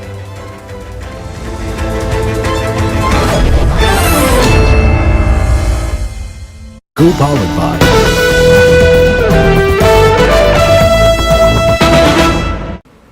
All right. I want to move on to another piece of breaking news that's just coming through. We're given to understand that a former Lashkar-e-Taiba operative and in aid of the Lashkar-e-Taiba founder Hafiz Saeed has exposed the outfit. He says that many youths motivated by Hafiz Saeed's speeches and then joined the Lashkar-e-Taiba subsequently traveled to Afghanistan as well as to Kashmir in India. Approximately 500 individuals from across the country traveled to Afghanistan to undergo training at a camp named Maskar Taiba that's located in Kunar province. He says Hafiz Saeed is also responsible for the deaths of thousands of Pakistanis by sending them in a war of ashes to achieve the state's political goals. This is something that Noor Dari, that's the name of the individual. He's a former Lashkar operative. Tejinder has more details on this. Tejinder, read the tea leaves for us. What does this necessarily mean? See, Zaka, this Noor Dari right now is the executive director for ITCT, which is an international think tank that exposes Islamist terrorists. He says that his mother wanted him to become a doctor, but he like thousands of Pakistanis were motivated by the speeches given by the LET founder Hafiz Saeed. He says that he was appointed as the aide of Hafiz Saeed. He used to guard him in the Murtkai camp where he was deputed, and he says that Hafiz Saeed was traveling in a blue Toyota Wigo pickup Datsun. So Hafiz Saeed is responsible as per Hafiz Saeed is responsible for the death of thousands of Pakistani youth whom they motivate through his lectures. They join his terror outfit. They are sent to Afghanistan. They are sent to Kashmir, and they become a cannon fodder for the so-called war which Hafiz Saeed and other terrorists are fighting. He says that there are millions of Pakistanis and who have been motivated by the speech of Hafiz Saeed, and they have joined the terror cult of LET. He says that he took a decision finally because he saw that this will get him nothing, so he left LET and he was made fun by the other LET members, saying that he was coward, that is why he was leaving it. But he realized that Hafiz Saeed would lead them to nowhere. So finally, he right now in UK, settled there, and is working with one of the international think tanks as an executive director. So this person has exposed Hafiz Saeed and how this terror factory is radicalizing the youth of Pakistan, the youth who could have taken a pen, who could have taken a stethoscope to become a doctor or an engineer. But Hafiz Saeed and his ilk is making these people the cannon fodder for their so-called jihad, training them in several terror training camps across Pakistan, in borders with Afghanistan, and then sending them to fight and get killed in Kashmir. He says that thousands of Pakistani youth who are trained by Hafiz Saeed are sent across into Jammu and Kashmir to fight this so-called war, and 90% of them never return. They get killed by the Indian Armed Forces. So clearly exposing Hafiz Saeed and his terror factory. Yes, Zaka. Jinder, we'll leave it at that. Thank you very much. So that's a former operative of the Lashkar-e-Taiba exposing the founder and the chief architect of one of the most dreaded terror organizations, an organization that's wanted for numerous terror attacks here in India. His headquarters, of course, was bombed in Operation Sindoor a couple of days ago. Meanwhile, let's bring you up to speed with where things are as of right now. In the last 24 hours, Pakistan has made multiple attempts to breach India's air defense systems, but the good news is India's air defense has prevailed against Pakistani missiles and drones. The army has managed to neutralize the air defense system in Lahore after Pakistan attempted to engage a number of military targets in northern as well as western India. When Pakistan made failed attempts to send a swarm of drones across at least half a dozen, if not a dozen places along the line of control and the international border, over 40 to 50 drones, and this is what the Indian Army statement said earlier today, over 40 to 50 drones were successfully neutralized in a 3-4 hour period from about 8:30 in the evening yesterday all the way up to about midnight.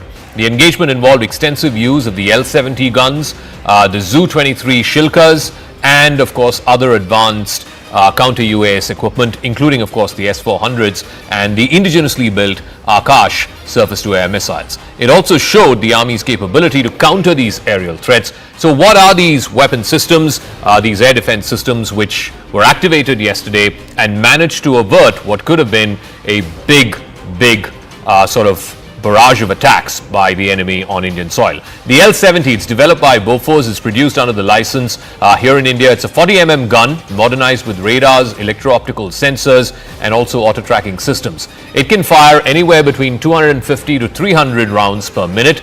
It's got a range of up to 4,000 meters, about 4 kilometers or so. The L-70 excels in anti-drone warfare, saturating the sky with predictive fire, making it effective against a swarm of drones and also trying to evade the tracking of these aerial systems. So that's the L-70, it's a short-range gun. Then you have the Shilka, which is a self-propelled system, self-propelled gun. It's got 4 23mm autocannons that are guided by radar detecting targets, and it can detect targets up to 20 kilometers away. So that's again a short-range weapon. It can unleash about 4,000 rounds per minute, and it's been upgraded with proximity fuse ammunition as well as advanced fire control systems to tackle drones that are becoming smaller and smaller. The Shilka's rapid fire and radar precision make it lethal for UAVs, helicopters, light armored vehicles. The Shilka's dense curtain of rounds offers a last resort protection for air bases, military convoys, sensitive installations, much of which are now currently under elevated levels of threat because of the ongoing.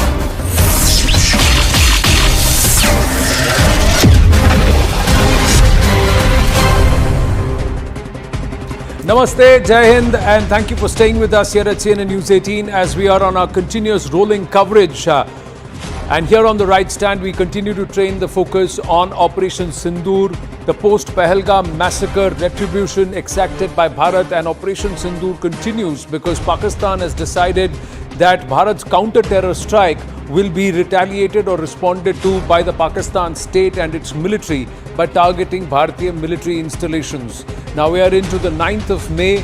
And this seems to be continuing because Pakistan does not want to get off ramp. They don't want to back off. They want to continue up the escalation ladder. That's what it looks like. How long is General Asim Munir going to be able to continue on this vein, and how long is his position itself tenable as Pak Army Chief? It's all a matter of time. But Bharat is well prepared. Even as we speak, the Tri-Services Chiefs, after a briefing at 7 Lok Kalyan Marg, are just exiting the Prime Minister's residence after meeting PM Modi now in the national capital. Pak Army is resorting to ceasefire violations in Uri. So those are the pictures of the Tri-Services Chief exiting 7 Lok Kalyan Marg after their engagement with the Prime Minister and total debrief. We are given to understand that the army, the three wings of the armed forces, in fact all of them who are involved in defending our borders, have been given a free hand with respect to purchase and also emergency munitions and supplies, etc. They have been given direct leeway for the next 6 months, so they don't have to go through the bureaucratic red tape. That just frees the hands up of the forces. So Bharat is prepared for the long haul if Pakistan wants to push and continue to perhaps drag this entire war on terror. But on the other hand, can the Pakistanis really survive this, and can they really last? We'll get to that also. Meanwhile, Bharat's army is retaliating effectively along the LC. There have been losses for us. Civilian lives have been targeted. But Bharat, with video evidence that we've put out, is targeting only Pakistan military posts and their bunkers. Now, even as Pakistan bombed the Gurdwara in Jammu Kashmir's Poonch and attempted to strike Amritsar in Punjab, the Pakistani military lied about Bharat trying to hit Nankana Sahib Gurdwara in the Pak Punjab province. Another blatant lie by Pakistan and bid to spread misinformation has been exposed by none other than Vikram Misri himself during the third briefing just earlier in the evening. The larger question is Bharat's unity a big challenge for Pakistan, or was Pakistan trying to find an off-ramp by blaming Bharat for a communal act? How bigoted, how far gone, how vile and devious can the Pakistan military establishment be is evident from this, that they tried to bomb Amritsar, the Harmandir Sahib, the Golden Temple in Amritsar, and then they were trying to work out their Khalistani goons and their cronies sitting across on foreign land to try and turn it around as a narrative that the Indian Air Force and the Indian forces themselves bombed Amritsar. That failed because of our defense system. So then they turned around and said that Bharat is sending drones across towards Nankana Sahib. So this is how devious the enemy is, and this is the enemy whom we are fighting. They will not learn a lesson till they have been really, really punitively punished. And somewhere Bharat seems determined to do that if the Pakistanis don't back off and don't start cooperating in this war against terror, especially that which is emanating from Pakistan's soil. So from Operation Sindoor, marking the valor of Bharat, to three key press briefings represented by Vikram Misri, Lieutenant Colonel Sophia Qureshi and Wing Commander Vyomika Singh, Bharat's unity has been at play, dismantling Pakistan's communal fake factory. Let's listen into what the Foreign Secretary said a short while ago. Disinformation that is coming from Pakistan about India targeting the Nankana Sahib Gurdwara through a drone attack. This is again yet another blatant lie and part of Pakistan's disinformation campaign. As we saw in the Pahalgam attack, Pakistan is again trying desperately to impart a communal hue to the situation with an intention to create discord. Again, we are not surprised. India's steadfast unity in itself is a challenge to Pakistan. Lieutenant General KJS Dhillon, former GOC 15 Corps of the Northern Command Indian Army, is with us. We should have Tilak Devasharji, author and former member of the National Security Advisory Board, joining us. Tara Karta, former director NSCS, should also be joining us. But Ambassador Rajiv Dogra is already with us, former diplomat and Consul General to Karachi. My namaste and Jai Hind, gentlemen. Thank you very much. Let's start with this devious plot. General Dhillon, look at how vile the enemy is. They were trying to attack Harmandir Sahib after damaging the Poonch Gurdwara, killing 4 Granthis there, injuring innocent civilians, including a young Sikh boy. And then they were trying to conduct a drone attack on Amritsar and pin it on the Indian forces. Ab wo fail ho gaya, then they are trying to spread canards that the Indian forces are trying to bomb Nankana Sahib. Anand, good evening and good evening to your viewers and my fellow panelists. Pakistan can go to any extent and to prove their point or to drive their agenda. They can bomb any place of worship, and they have done it in the past, they have done it during this time also, and for them there are no qualms about it. You remember the Lal Masjid incident during Musharraf's time? Ji. So they have no holds barred policy as far as their agenda is concerned. Whereas India, we are a multicultural, multi-religious and very homogeneous society. We respect each faith, we respect each other's value system, and we are a different people. Ji. Like their chief was telling, Chief of Army Staff, Ji. you know, he was telling some other context, but I am saying we are custodians of 5,000 years of civilization, Ji.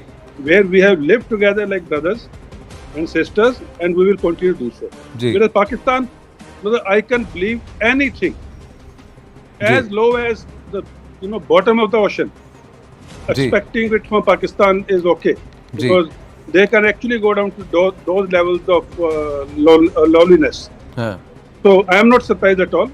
And their agenda, good thing it has been exposed, and good thing that through your channel, through this program, you are exposing it and making your viewers aware about it, so that tomorrow, unintentionally also, nobody should fall prey to the false propaganda, especially in the era of WhatsApp forward, unverified rumors.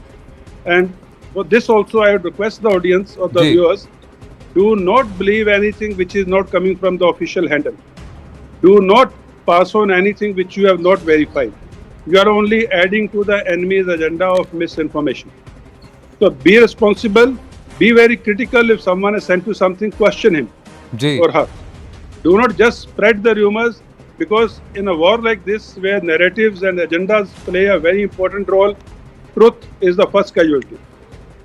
And we are seeing it happening. You are giving one example, we can give 20 examples, where killing of civilians, killing of innocent civilians, killing of people on the basis of religion, all these things are happening and counterclaims are being made. So as a responsible country, as a responsible citizenry, we must do our duty towards the nation, towards our fellow citizens. Sir, there is actually digital footprint of what they try to do. There is digital footprint. I'm going to check if any of our cameras can capture the laptop, this laptop here, because this is this person, Harjeet Singh, who's a Khalistani. His handle has now been withheld in India. But look what he has tweeted at 2:13 a.m. on the 8th of May 2025. He has tweeted, "Attention Sikhs, brace yourself. India might target Sikh Punjab city with missiles and pin the blame on Pakistan." So this is what he has tweeted. I hope it's visible now. Yeah. So this is what he has said. "Attention Sikhs." This is at 2:13 a.m. on the 8th of May. And this is he's sitting over in Canada, and he's pushing this tweet out. Now let's see. So this is the tweet. So this is what they said, and this is just around the time. Pakistan fires artillery fire and also sends across projectiles over Amritsar, and they are headed towards Harmandir Sahib, the Golden Temple. Anand, all these things will happen during conflict or war. We should not take them too seriously, because this is the agenda as they are peddling it, and they will do anything. They will use any source or asset of theirs to fulfill and further their agenda. As Indians, we should be together. We should have faith in our government. We should have faith in our leadership. We should have faith in our defense forces.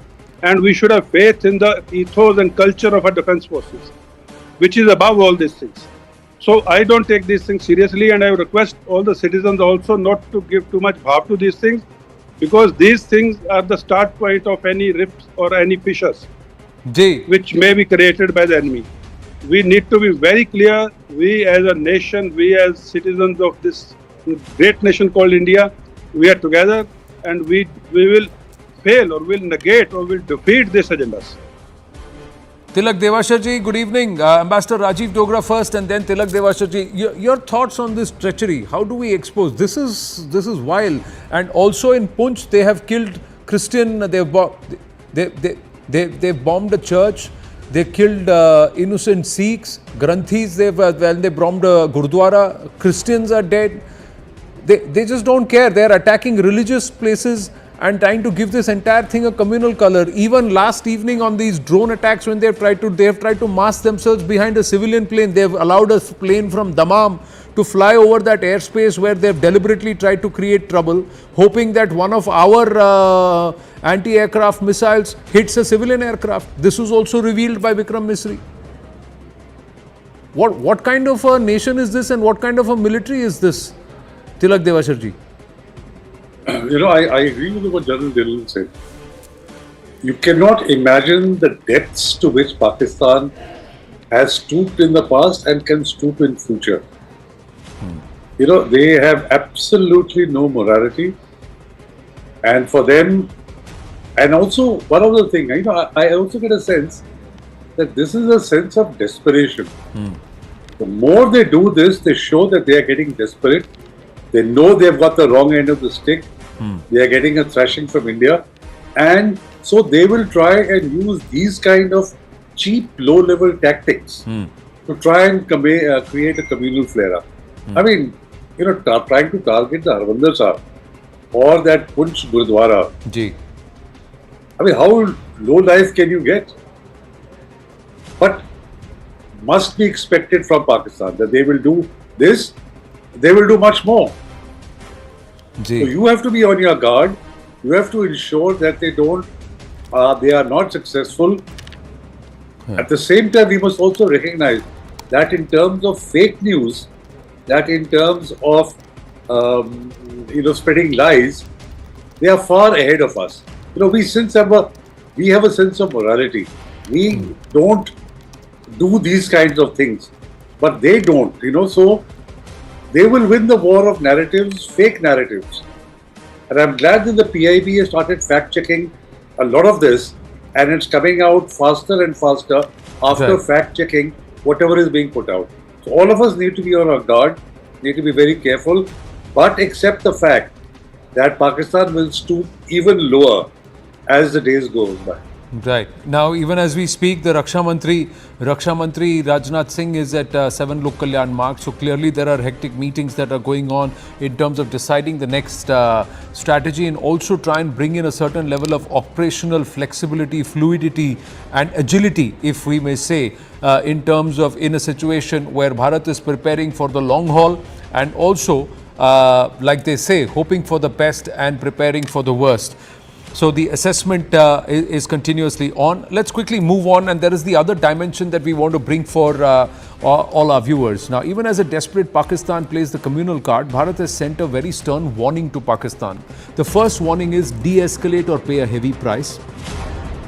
The second warning, give up on terror and give up the terror akas. Now that's what the clear ask is. The first warning is de-escalate or pay a heavy price. The second one is focus on eliminating terror from its roots. So the warning is that if you don't help us, we will do it for you, and we will continue to do it. We are not going to relent. The third warning is targeted. Bharat has always targeted terror emanating from Pakistani soil, not military or civilian installations or facilities. So stop spreading lies. The fourth, the war preparedness is better on this side. We have superior tech, and the tech is indigenous. We can last and sustain this for far longer than you can afford to. The fifth warning, Pakistan ministers to stop creating hysteria, panic, and stop spreading disinformation. That they are clueless is known to the world. That they are hopeless is known to their constituency, their voters, their people. And that the military is not even keeping them informed is evident by their bluster. The sixth warning, hand over the terror heads. Masood Azhar, Rauf Azhar, Hafiz Saeed, Tala Saeed. Hand them over. Till you hand them over, we are going to continue to come after these terror tanzeems and their akas. Warning number 7, stop proxy war, deal with domestic crisis. Stop trying to bleed Bharat with 1,000 cuts. Otherwise, we will just rip off the band-aid of you forever, and it will be very, very surgical. Dismemberment. That's the warning that's going through. And who are the people who we want, the most wanted, and why do we want them? The Lashkar chief, Hafiz Saeed, 1985-86, he founded Lashkar-e-Taiba, played a key role in the Lashkar ops and fundraising activities. Leader of the terror outfit Jamaat-ud-Dawa, front of the Lashkar, most wanted in India and the United States. Bharat seeks his extradition. Pakistan has said no bilateral treaty, and that's why we won't bring him out. His son Tala Saeed is an active Lashkar member. 2005, sent Lashkar recruits to fight in various countries. 2006, oversaw management of terrorist camp. 2006, established the Lashkar office in Quetta, assisted Taliban ops in Afghanistan. 2008, mastermind of the 26/11 Mumbai attacks. Again 2008, labelled a specially designated US global terrorist by the United States. 2019 and 20, he was sentenced to 78 years in prison for terror financing by the Pakistanis, because that's the only way they could keep him close but still at an arm's distance in the eyes of the law and in the eyes of the world, to get out of that FATF grey listing. Jaish terror group chief Masood Azhar, radicalized in the Jamia Islamia Binori town in Karachi, influenced by the Harkatul Mujahideen, travelled to Afghanistan for arms training at the age of 21, linked to the 2001 parliament attack, designated global terrorist by the UN, orchestrated deadly Pulwama attacks in 2019. Jaish commander Abdul Rauf Asghar, Jaish chief Masood Azhar's brother, also known as Mufti Abdul Rauf Asghar, hardline cleric and jihadist, Jaish's supreme commander since 2007. 1999, orchestrated the IC-814 hijacking. 2001, linked to the parliament attack. 2002, linked to Daniel Pearl's murder. 2005, linked to Ayodhya temple attack. 2008, linked to Mumbai attacks. 2010, US designated him a global terrorist. 2016, involved in Pathankot airbase attack. 2019, involved in Pulwama attack. 2022, India moved to blacklist him by the UNSC, and it's been blocked by China. Now, before we go back to our guests, you have to listen to this. It's a stunning confession from inside Pakistan. When confronted, a local boy confirms jihadis are trained here and that terror training was done here. He was referring to Muridke, the Markaz-e-Tayyaba, the Lashkar terror hub that turned into rubble in Operation Sindoor. तो इन्होंने उन पर इल्ज़ाम लगाया कि ये सारे मिलकर ना हम पर हमला कर रहे हैं। तो उनको पता है यहाँ से ट्रेनिंगें होती हैं, यहाँ से सब कुछ होता है, वो जो मुजाहिद वगैरह तैयार होते हैं, तो उन्होंने इसको निशाना बना के रखा हुआ था। फिर उन्होंने ना बच्चों को छुट्टियाँ दे दी पहले कि कोई पता नहीं किसी टाइम भी वो हमला कर सकते हैं। You heard that? I would like to play that out again. Viewers, listen to it carefully. He's saying उन्हें पता है यहाँ ट्रेनिंग होती है जिहादियों की. Listen to this. तो इन्होंने उन पर इल्ज़ाम लगाया कि ये सारे मिलकर ना हम पर हमला कर रहे हैं। तो उनको पता है यहाँ से ट्रेनिंगें होती हैं, यहाँ से सब कुछ होता है, वो जो मुजाहिद वगैरह तैयार होते हैं, तो उन्होंने इसको निशाना बना के रखा हुआ था। फिर उन्होंने ना बच्चों को छुट्टियाँ दे दी पहले कि कोई पता नहीं किसी टाइम भी वो हमला कर सकते हैं। उनको पता था यहाँ पे अटैक करेंगे क्योंकि उनको पता है कि यहाँ पर मुजाहिदों की ट्रेनिंग होती है. This is a young boy who's got an injury in his hand. He is talking to a local media person there, and this is what he's saying. Markaz-e-Tayyaba, Muridke, that was struck by Bharat's missile strike under the radar for terrorist activities. It's the alma mater of the Lashkar arms and training facility. Radicalization and indoctrination acts are conducted. Osama financed 10 million for this place. They are spread over 100 acres. 26/11 attacker Ajmal Amir Kasab got intel training here. 26/11 plotters David Coleman Heddy, Tahavur Rana visited this facility. Siddhant Mishra now joins us. He is the one who's accessed this footage. This boy is so nonchalantly saying उन्हें पता है यहाँ strike करेंगे. इनको भी पता था वो स्ट्राइक करेंगे क्योंकि उन्हें पता है कि यहाँ पर मुजाहिदों को ट्रेनिंग दी जाती है, इसीलिए बच्चों को उस दिन छुट्टी दे दी थी. Correct, Anand. And there is a reason that we are doing story on this video, Anand, because what Pakistan is doing, or perhaps have been doing from a very long time, that they take international press, international journalists to these sites, and when they take them, they show that look, it is just a religious site, there is no terror camp going on, etc., etc. They try to cover up the reality of these markers situated in POJK and POK. So this is the first-hand confession, Anand.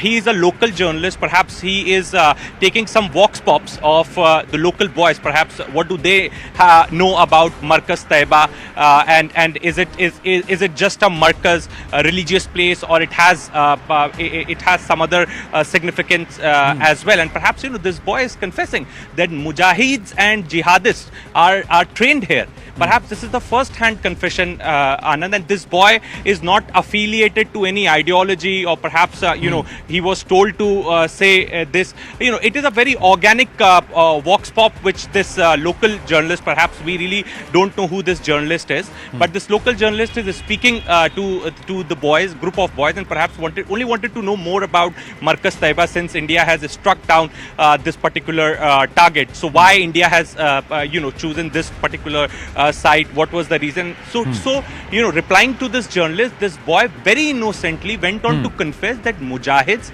and jihadists are trained here.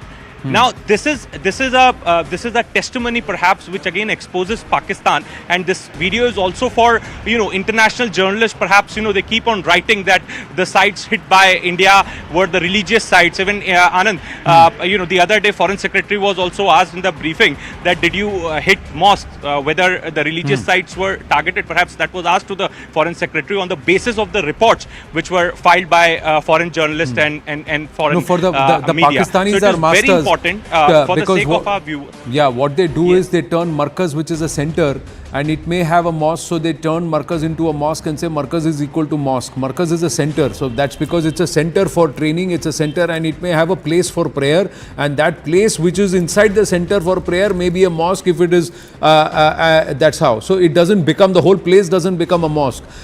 Mosque or otherwise, a jihadi is a jihadi. Correct. How does that change? And he is himself saying कि यहाँ पर मुजाहिदों को train करते हैं. Well, thanks for that, Siddhant. Thanks for that. Let's go back to our guests. Ambassador Rajiv Dogra, Tilak Devashar ji, and Lieutenant General KJS Dhillon. अभी और कितना proof दें सर, और कौन सा डॉसियर दें? खुद वहाँ खड़े होकर बोल रहे हैं यहाँ मुजाहिदों को ट्रेनिंग दी जाती है. Ambassador Rajiv Dogra.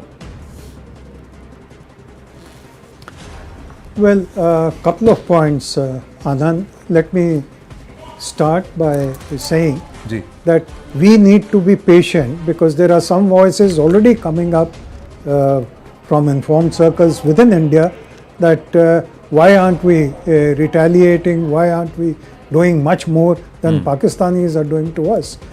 I think I would draw and urge everyone to remember two things. Number one, Foreign Secretary's briefing on the first day itself, where he said we will not give any operational details, and that we are going to stick to bare facts and also be correct in our information, so that there is no finger pointing, as has never happened with India. The second is that the end point is going to be the Prime Minister's speech at Madhubani. He had made the objective very clear, so let's be patient. I'll urge your viewers and our countrymen to be patient and wait, because a lot may be happening that we are not aware of. The second thing is Pakistan's desperation. You've listed chapter and verse about what they have done, and General Dhillon and Tilak have also pointed it out. The fact is that they are playing a very dangerous game, allowing a civilian flight when drones and missiles are flying all over the place to go from one end of Pakistan to the other end means playing with fire and playing with death, and they would have blamed it conveniently on India. So imagine the international outcry that India had shot down a civilian flight, knowing very well that there was a civilian flight going. So Pakistan is devious, uncaring for human life, and dangerous as an enemy. The third part is what you and other panelists have already elaborated upon. It shocks me that anyone in the senses could really try and attack Golden Temple with the idea of blaming it again on Indian forces. How low can a country get? So the entire thing goes back to General Munir's first statement to non-resident Pakistanis about Hindus. So Pakistani army, Pakistani ISI is following that script just as the terrorists followed that script on 22nd April in Pahalgam. So I think we have to be very careful, but I am very confident that this time our forces are determined and our Prime Minister has laid down an objective which he seems to be determined to fulfill. And let's give India a chance. Right. We've got more news coming through closer home now. Those are the people, locals in Muridke accepting that Mujahids are trained at Markaz Taiba. But closer home, Prime Minister Narendra Modi has met a group of armed forces veterans. And this happened just a short while ago. He's currently meeting with the Raksha Mantri Rajnath Singh. He met the Tri-Services Chief before that. But before that, he's also met armed service veterans that include Air Force Chiefs, Army Chiefs, Navy Chiefs and other veterans who have extensively served the country. Let's go across to Aman to try and understand more. Aman, when did this meeting happen? Those are pictures there. This is a meeting of these are reference visuals. These are reference visuals. Yes, Aman, when did this meeting happen and how long did it last? See, Anand, what we are told, it was an extensive meeting earlier today where the Prime Minister has met the various chiefs of the forces, the veterans who have served as the chiefs of the Air Force, the Army and the Navy, as well as some other veterans. He has discussed at length various contours of the present situation with Pakistan, because these are the veterans who have a battle-hardened experience, who have a first-hand experience of how to handle Pakistan. So the Prime Minister also wants a very, very detailed consensus from various people sharing their experiences, what India should do next, because the kind of attacks, especially that we have seen last night, these 200 to 300 drones coming into Indian territory, though none of them could hit the target and our air defense system could shoot them down. But this is also a new warfare, and the Prime Minister trying to discuss it with all the veterans and the former chiefs, and I think this is a part of that exercise. We saw in the earlier also today the territorial army also being told that they can also be inducted. So I think this is all a larger consensus exercise by the Prime Minister to get the experience of various people on board before India takes its next steps. True, and then there are also a set of veterans who have said that they are willing to come back and offer their services in the service of the nation when Bharat is in a state of war against terror, and there is a nation that is ready to give state and military backing to terror and terrorists on their soil. Thank you for your inputs, Aman. Let's just take this across to General KJS Dhillon. Your thoughts on the Prime Minister meeting the former service chiefs and perhaps the contours of this conversation, sir? Anand, it's a very good step, and I won't say more than that because I was one of the veterans who attended this meeting. I know that, sir. That is why I didn't directly ask you. I just wanted to understand. I wanted to understand from you what was the intent. If you could broadly share with our viewers, without going into the nitty-gritties of it. Yes, sir. The group of veterans who met the Prime Minister, since I knew most of them, it was a very small group, very cohesive group of about 17 veterans. And I was calculating, combined together, they had more than 650 years of military experience. Wow. So Prime Minister was trying to encash on that material experience, as also trying to get the feedback based on various timelines in the past. So that, history repeats itself, and veterans gave some very wonderful ideas. The Prime Minister shared some very thoughtful things. Though I will speak only this much, unless Prime Minister's office releases some details. It was a very fruitful meeting, and I think probably first time in the history of India or independent India, such a thing has happened. General Saab, how long did this last, sir? Prime Minister was very patient. He listened to everyone. There were multiple times also some veterans spoke, and he listened to everyone very patiently. It lasted, I think, more than about an hour and a half or maybe more. So, and just about 17 veterans. So it was something which I felt very good, because if your inputs are being taken and because of experience is being shared right at the top, it was something which was extraordinary. And he was so alive to the whole thing. Everything was listening very patiently. The staff was making notes. And I think, and Prime Minister also complimented everyone for very positive inputs. And I think I can say only this much. Well, thank you for that. I'm going to request our team to list out what you just gave us a gist of. So, Lieutenant General KJS Dhillon, who's part of the broadcast right now, confirming that he was part of this close group of people. So, there are a few points that he's listed out. And General Saab, you please correct me if I'm wrong. It was a close group of 17 veterans that included former service chiefs and others who have done phenomenal service to the country. The meeting lasted about 90 minutes. And the Prime Minister giving a patient listen to everybody. The intent was to understand the history, the past, in terms of the engagement with this current entity with whom we are in a face-off with, and perhaps suggestions. And you're saying that the Prime Minister listened to everyone very, very carefully. Thank you. Thank you for sharing that with us. And beyond that, I'm not going to press you for anything. The only thing I want to ask you one more question is, what is the overall understanding in your wisdom? Not what happened there, but in your wisdom, is this going to be a long drawn out affair, or are the Pakistanis going to blink? Is General Munir going to perhaps be ousted? What is your reading of how this is playing out, sir? A lot of viewers would also want to understand this. No, this is not connected to the previous comment or the Prime Minister's meeting with the veterans. This is a separate question and a separate answer. As a military man, my reading is we are at that stage of conflict where next 2 nights are very crucial. The next 2 nights are very crucial either for escalation point of view or from stabilization point of view. So we have to wait and watch for the next 2 nights, especially the Pakistan's action. And the Pakistan's actions will be driven by their internal turmoil. The turmoil within the army, turmoil within the society, and the politicians not having much say in the say of things, in the doing of things. So my understanding is next 2 nights Pakistan's actions one has to watch very carefully. Even today morning there have been air raid alerts in places like Chandigarh and all, Ambala. So let's see what mischief this enemy is up to.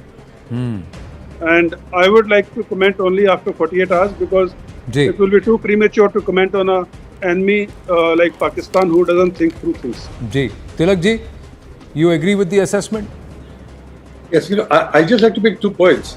One, excellent initiative to meet with people with a combined experience of over 600 years. 650 years, dealing, that's what he said. 17 service chiefs, 17 veterans.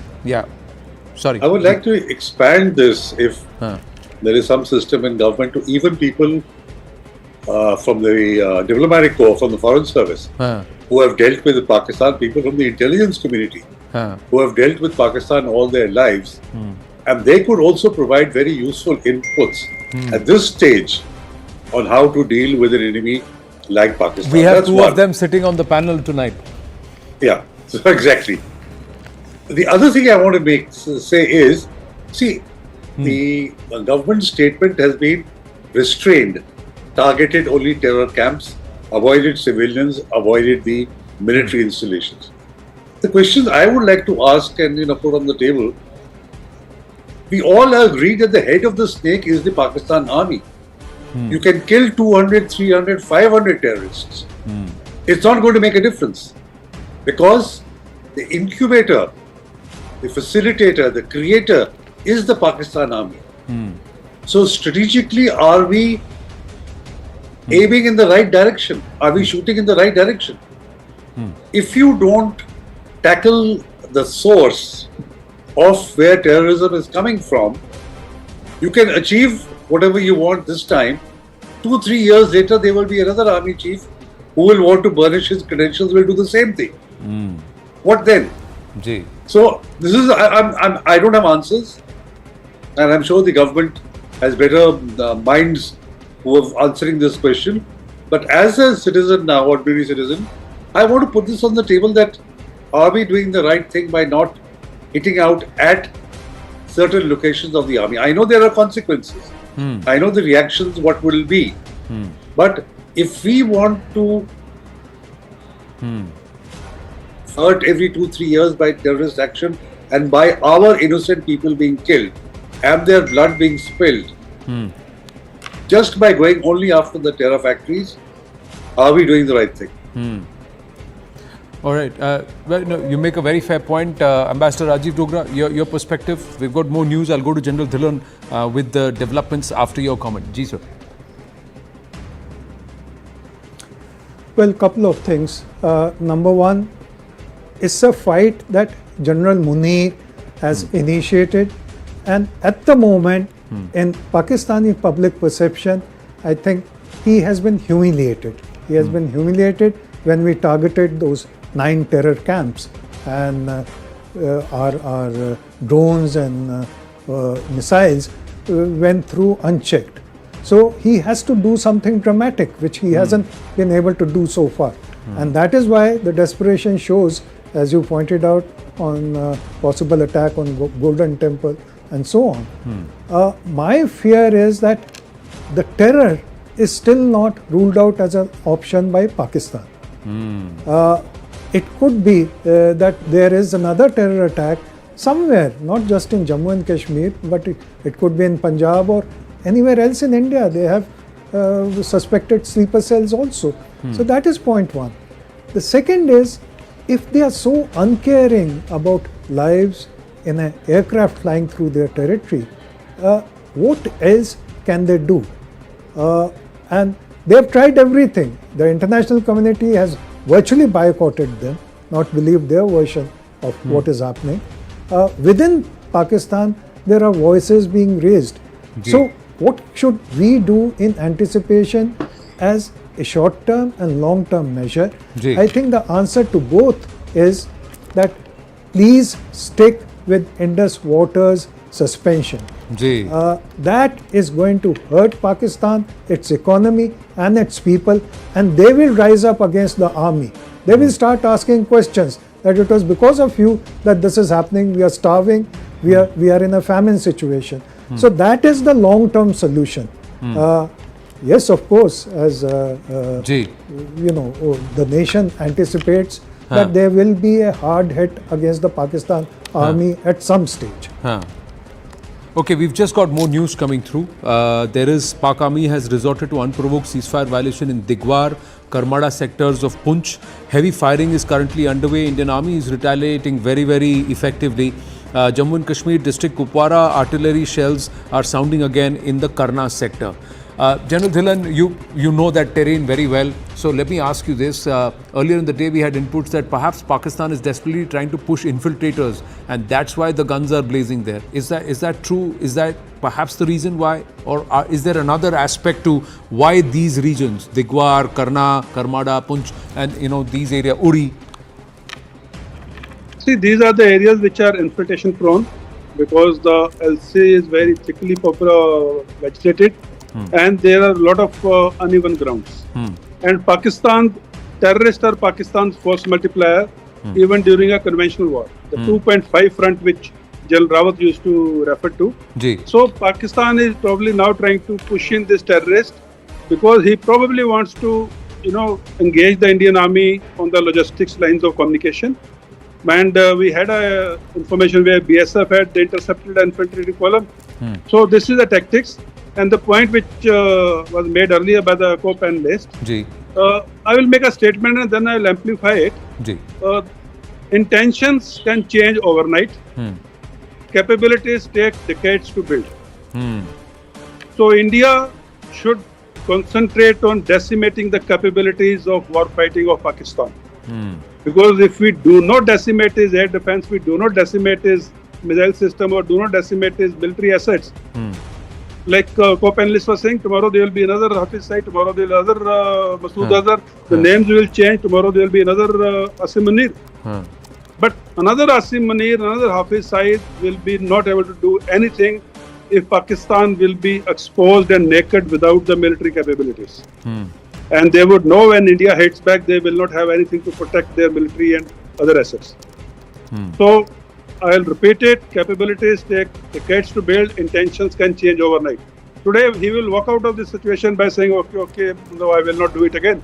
But if his military hardware is intact, he will do it again with the names changed in a different time frame from today after 3 years, 5 years, 10 years. So, if his military capability is decimated, then he will think twice And let me inform the viewers, today's military hardware is not cheap. जी. It's very, very expensive, and Pakistan's economy of single-digit billion reserves of foreign exchange cannot afford to rebuild that capability. Sir अभी वो Saudi deputy foreign minister गए हैं वहाँ. If he says कि हमारे $9 billion तुम वापस दे दो, don't touch it. फिर तो गिर जाएगी वो पूरी तो वही गिर जाएंगे पूरा. Because they can't even touch it. वो तो गारंटी है कि किसी तरह से वहाँ रखा हुआ है. But if the Saudis से ये पैसे वापस दे दो, इनका तो बैंड बज गया वहीं. They can't do anything. But there's more. Since you talked about ammunition capability and how much they have in terms of ability, CNN News 18's mega exclusive. Now linking directly here, Manoj Kumar Gupta getting us these details. Pakistan has actually sold ammunition to Ukraine and or Russia earlier, and this is true. And it is currently facing ammunition shortage. Banduk hai, goli nahi. Tank hai, gola nahi. That's the thing. Gun hai, gola nahi. That's their problem. This shortage will hinder its ability to sustain a prolonged war. In 2022 and 23, Pakistan had indirectly supplied artillery shells to Ukraine via third parties, US and the Eastern European states. These claims from Pakistan's large stockpiles of Soviet caliber ammunition was compatible with Ukrainian systems. Later, Pakistan claimed that it has a history of arms exports. Now, later reports came that Pakistan's deepening ties with China, which is a key Russia partner, and its reliance on Russian energy imports forced Pakistan to also send them some of this ammunition, that is to the Russians. Top defense sources say Pakistan has a sizable domestic defense industry producing small arms, artillery shells and tanks, but its capacity is limited compared to global powers like China, India or the US. Pakistan has economic instability like debt crisis, inflation that is going to strain its ability to modernize or stockpile advanced systems. Pak can sustain limited artillery war with Bharat for some time and across a range of 500 to 600 kilometers. So that is on the LC and perhaps a little bit on the border. But it will be difficult for it to hold on to the entire full border length. They can't do it. Pakistan relies on China for high-tech weaponry, JF-17 jets, missiles and Turkey for drones. Sanctions, risks like FATF grey listing and budget constraints limit its access to Western systems. Now, while Pakistan's military is battle-hardened, like because of insurgency operations, etc., and prolonged conventional war with Bharat, is going to actually strain its resources. They can't last that long. That's their problem. Pak economy, already dependent on IMF bailouts, lacks the industrial depth to sustain a high-intensity conflict. Pak military can only sustain limited skirmishes like LOC exchanges due to stockpiles and Chinese support, but a full-scale war would quickly deplete its resources. Many believe 4 से 6 दिन of intense warfare, उससे ज़्यादा वो नहीं कर सकते. Right, wrong, General Dhillon. Harsh Shingla ji is joining us. He seems to be on the move. Harsh Shingla ji, good evening. Just getting a quick comment from General Dhillon on an input on Pakistan's ammunition ability. And then I'll come to you, sir, on the diplomatic offensive. Sure. Ambassador Rajiv Dogra is also with us. Yes, General Dhillon. Anand, this whole thing which you just narrated and explained so nicely is called war-fighting stamina of a country. Ji. When two countries are face to face, and then this war-fighting stamina is compared vis-a-vis the other country. In our case, our war-fighting stamina is much, much higher than the Pakistanis for 2-3 reasons. One is we are a mightier military, we are bigger economic power, and we have the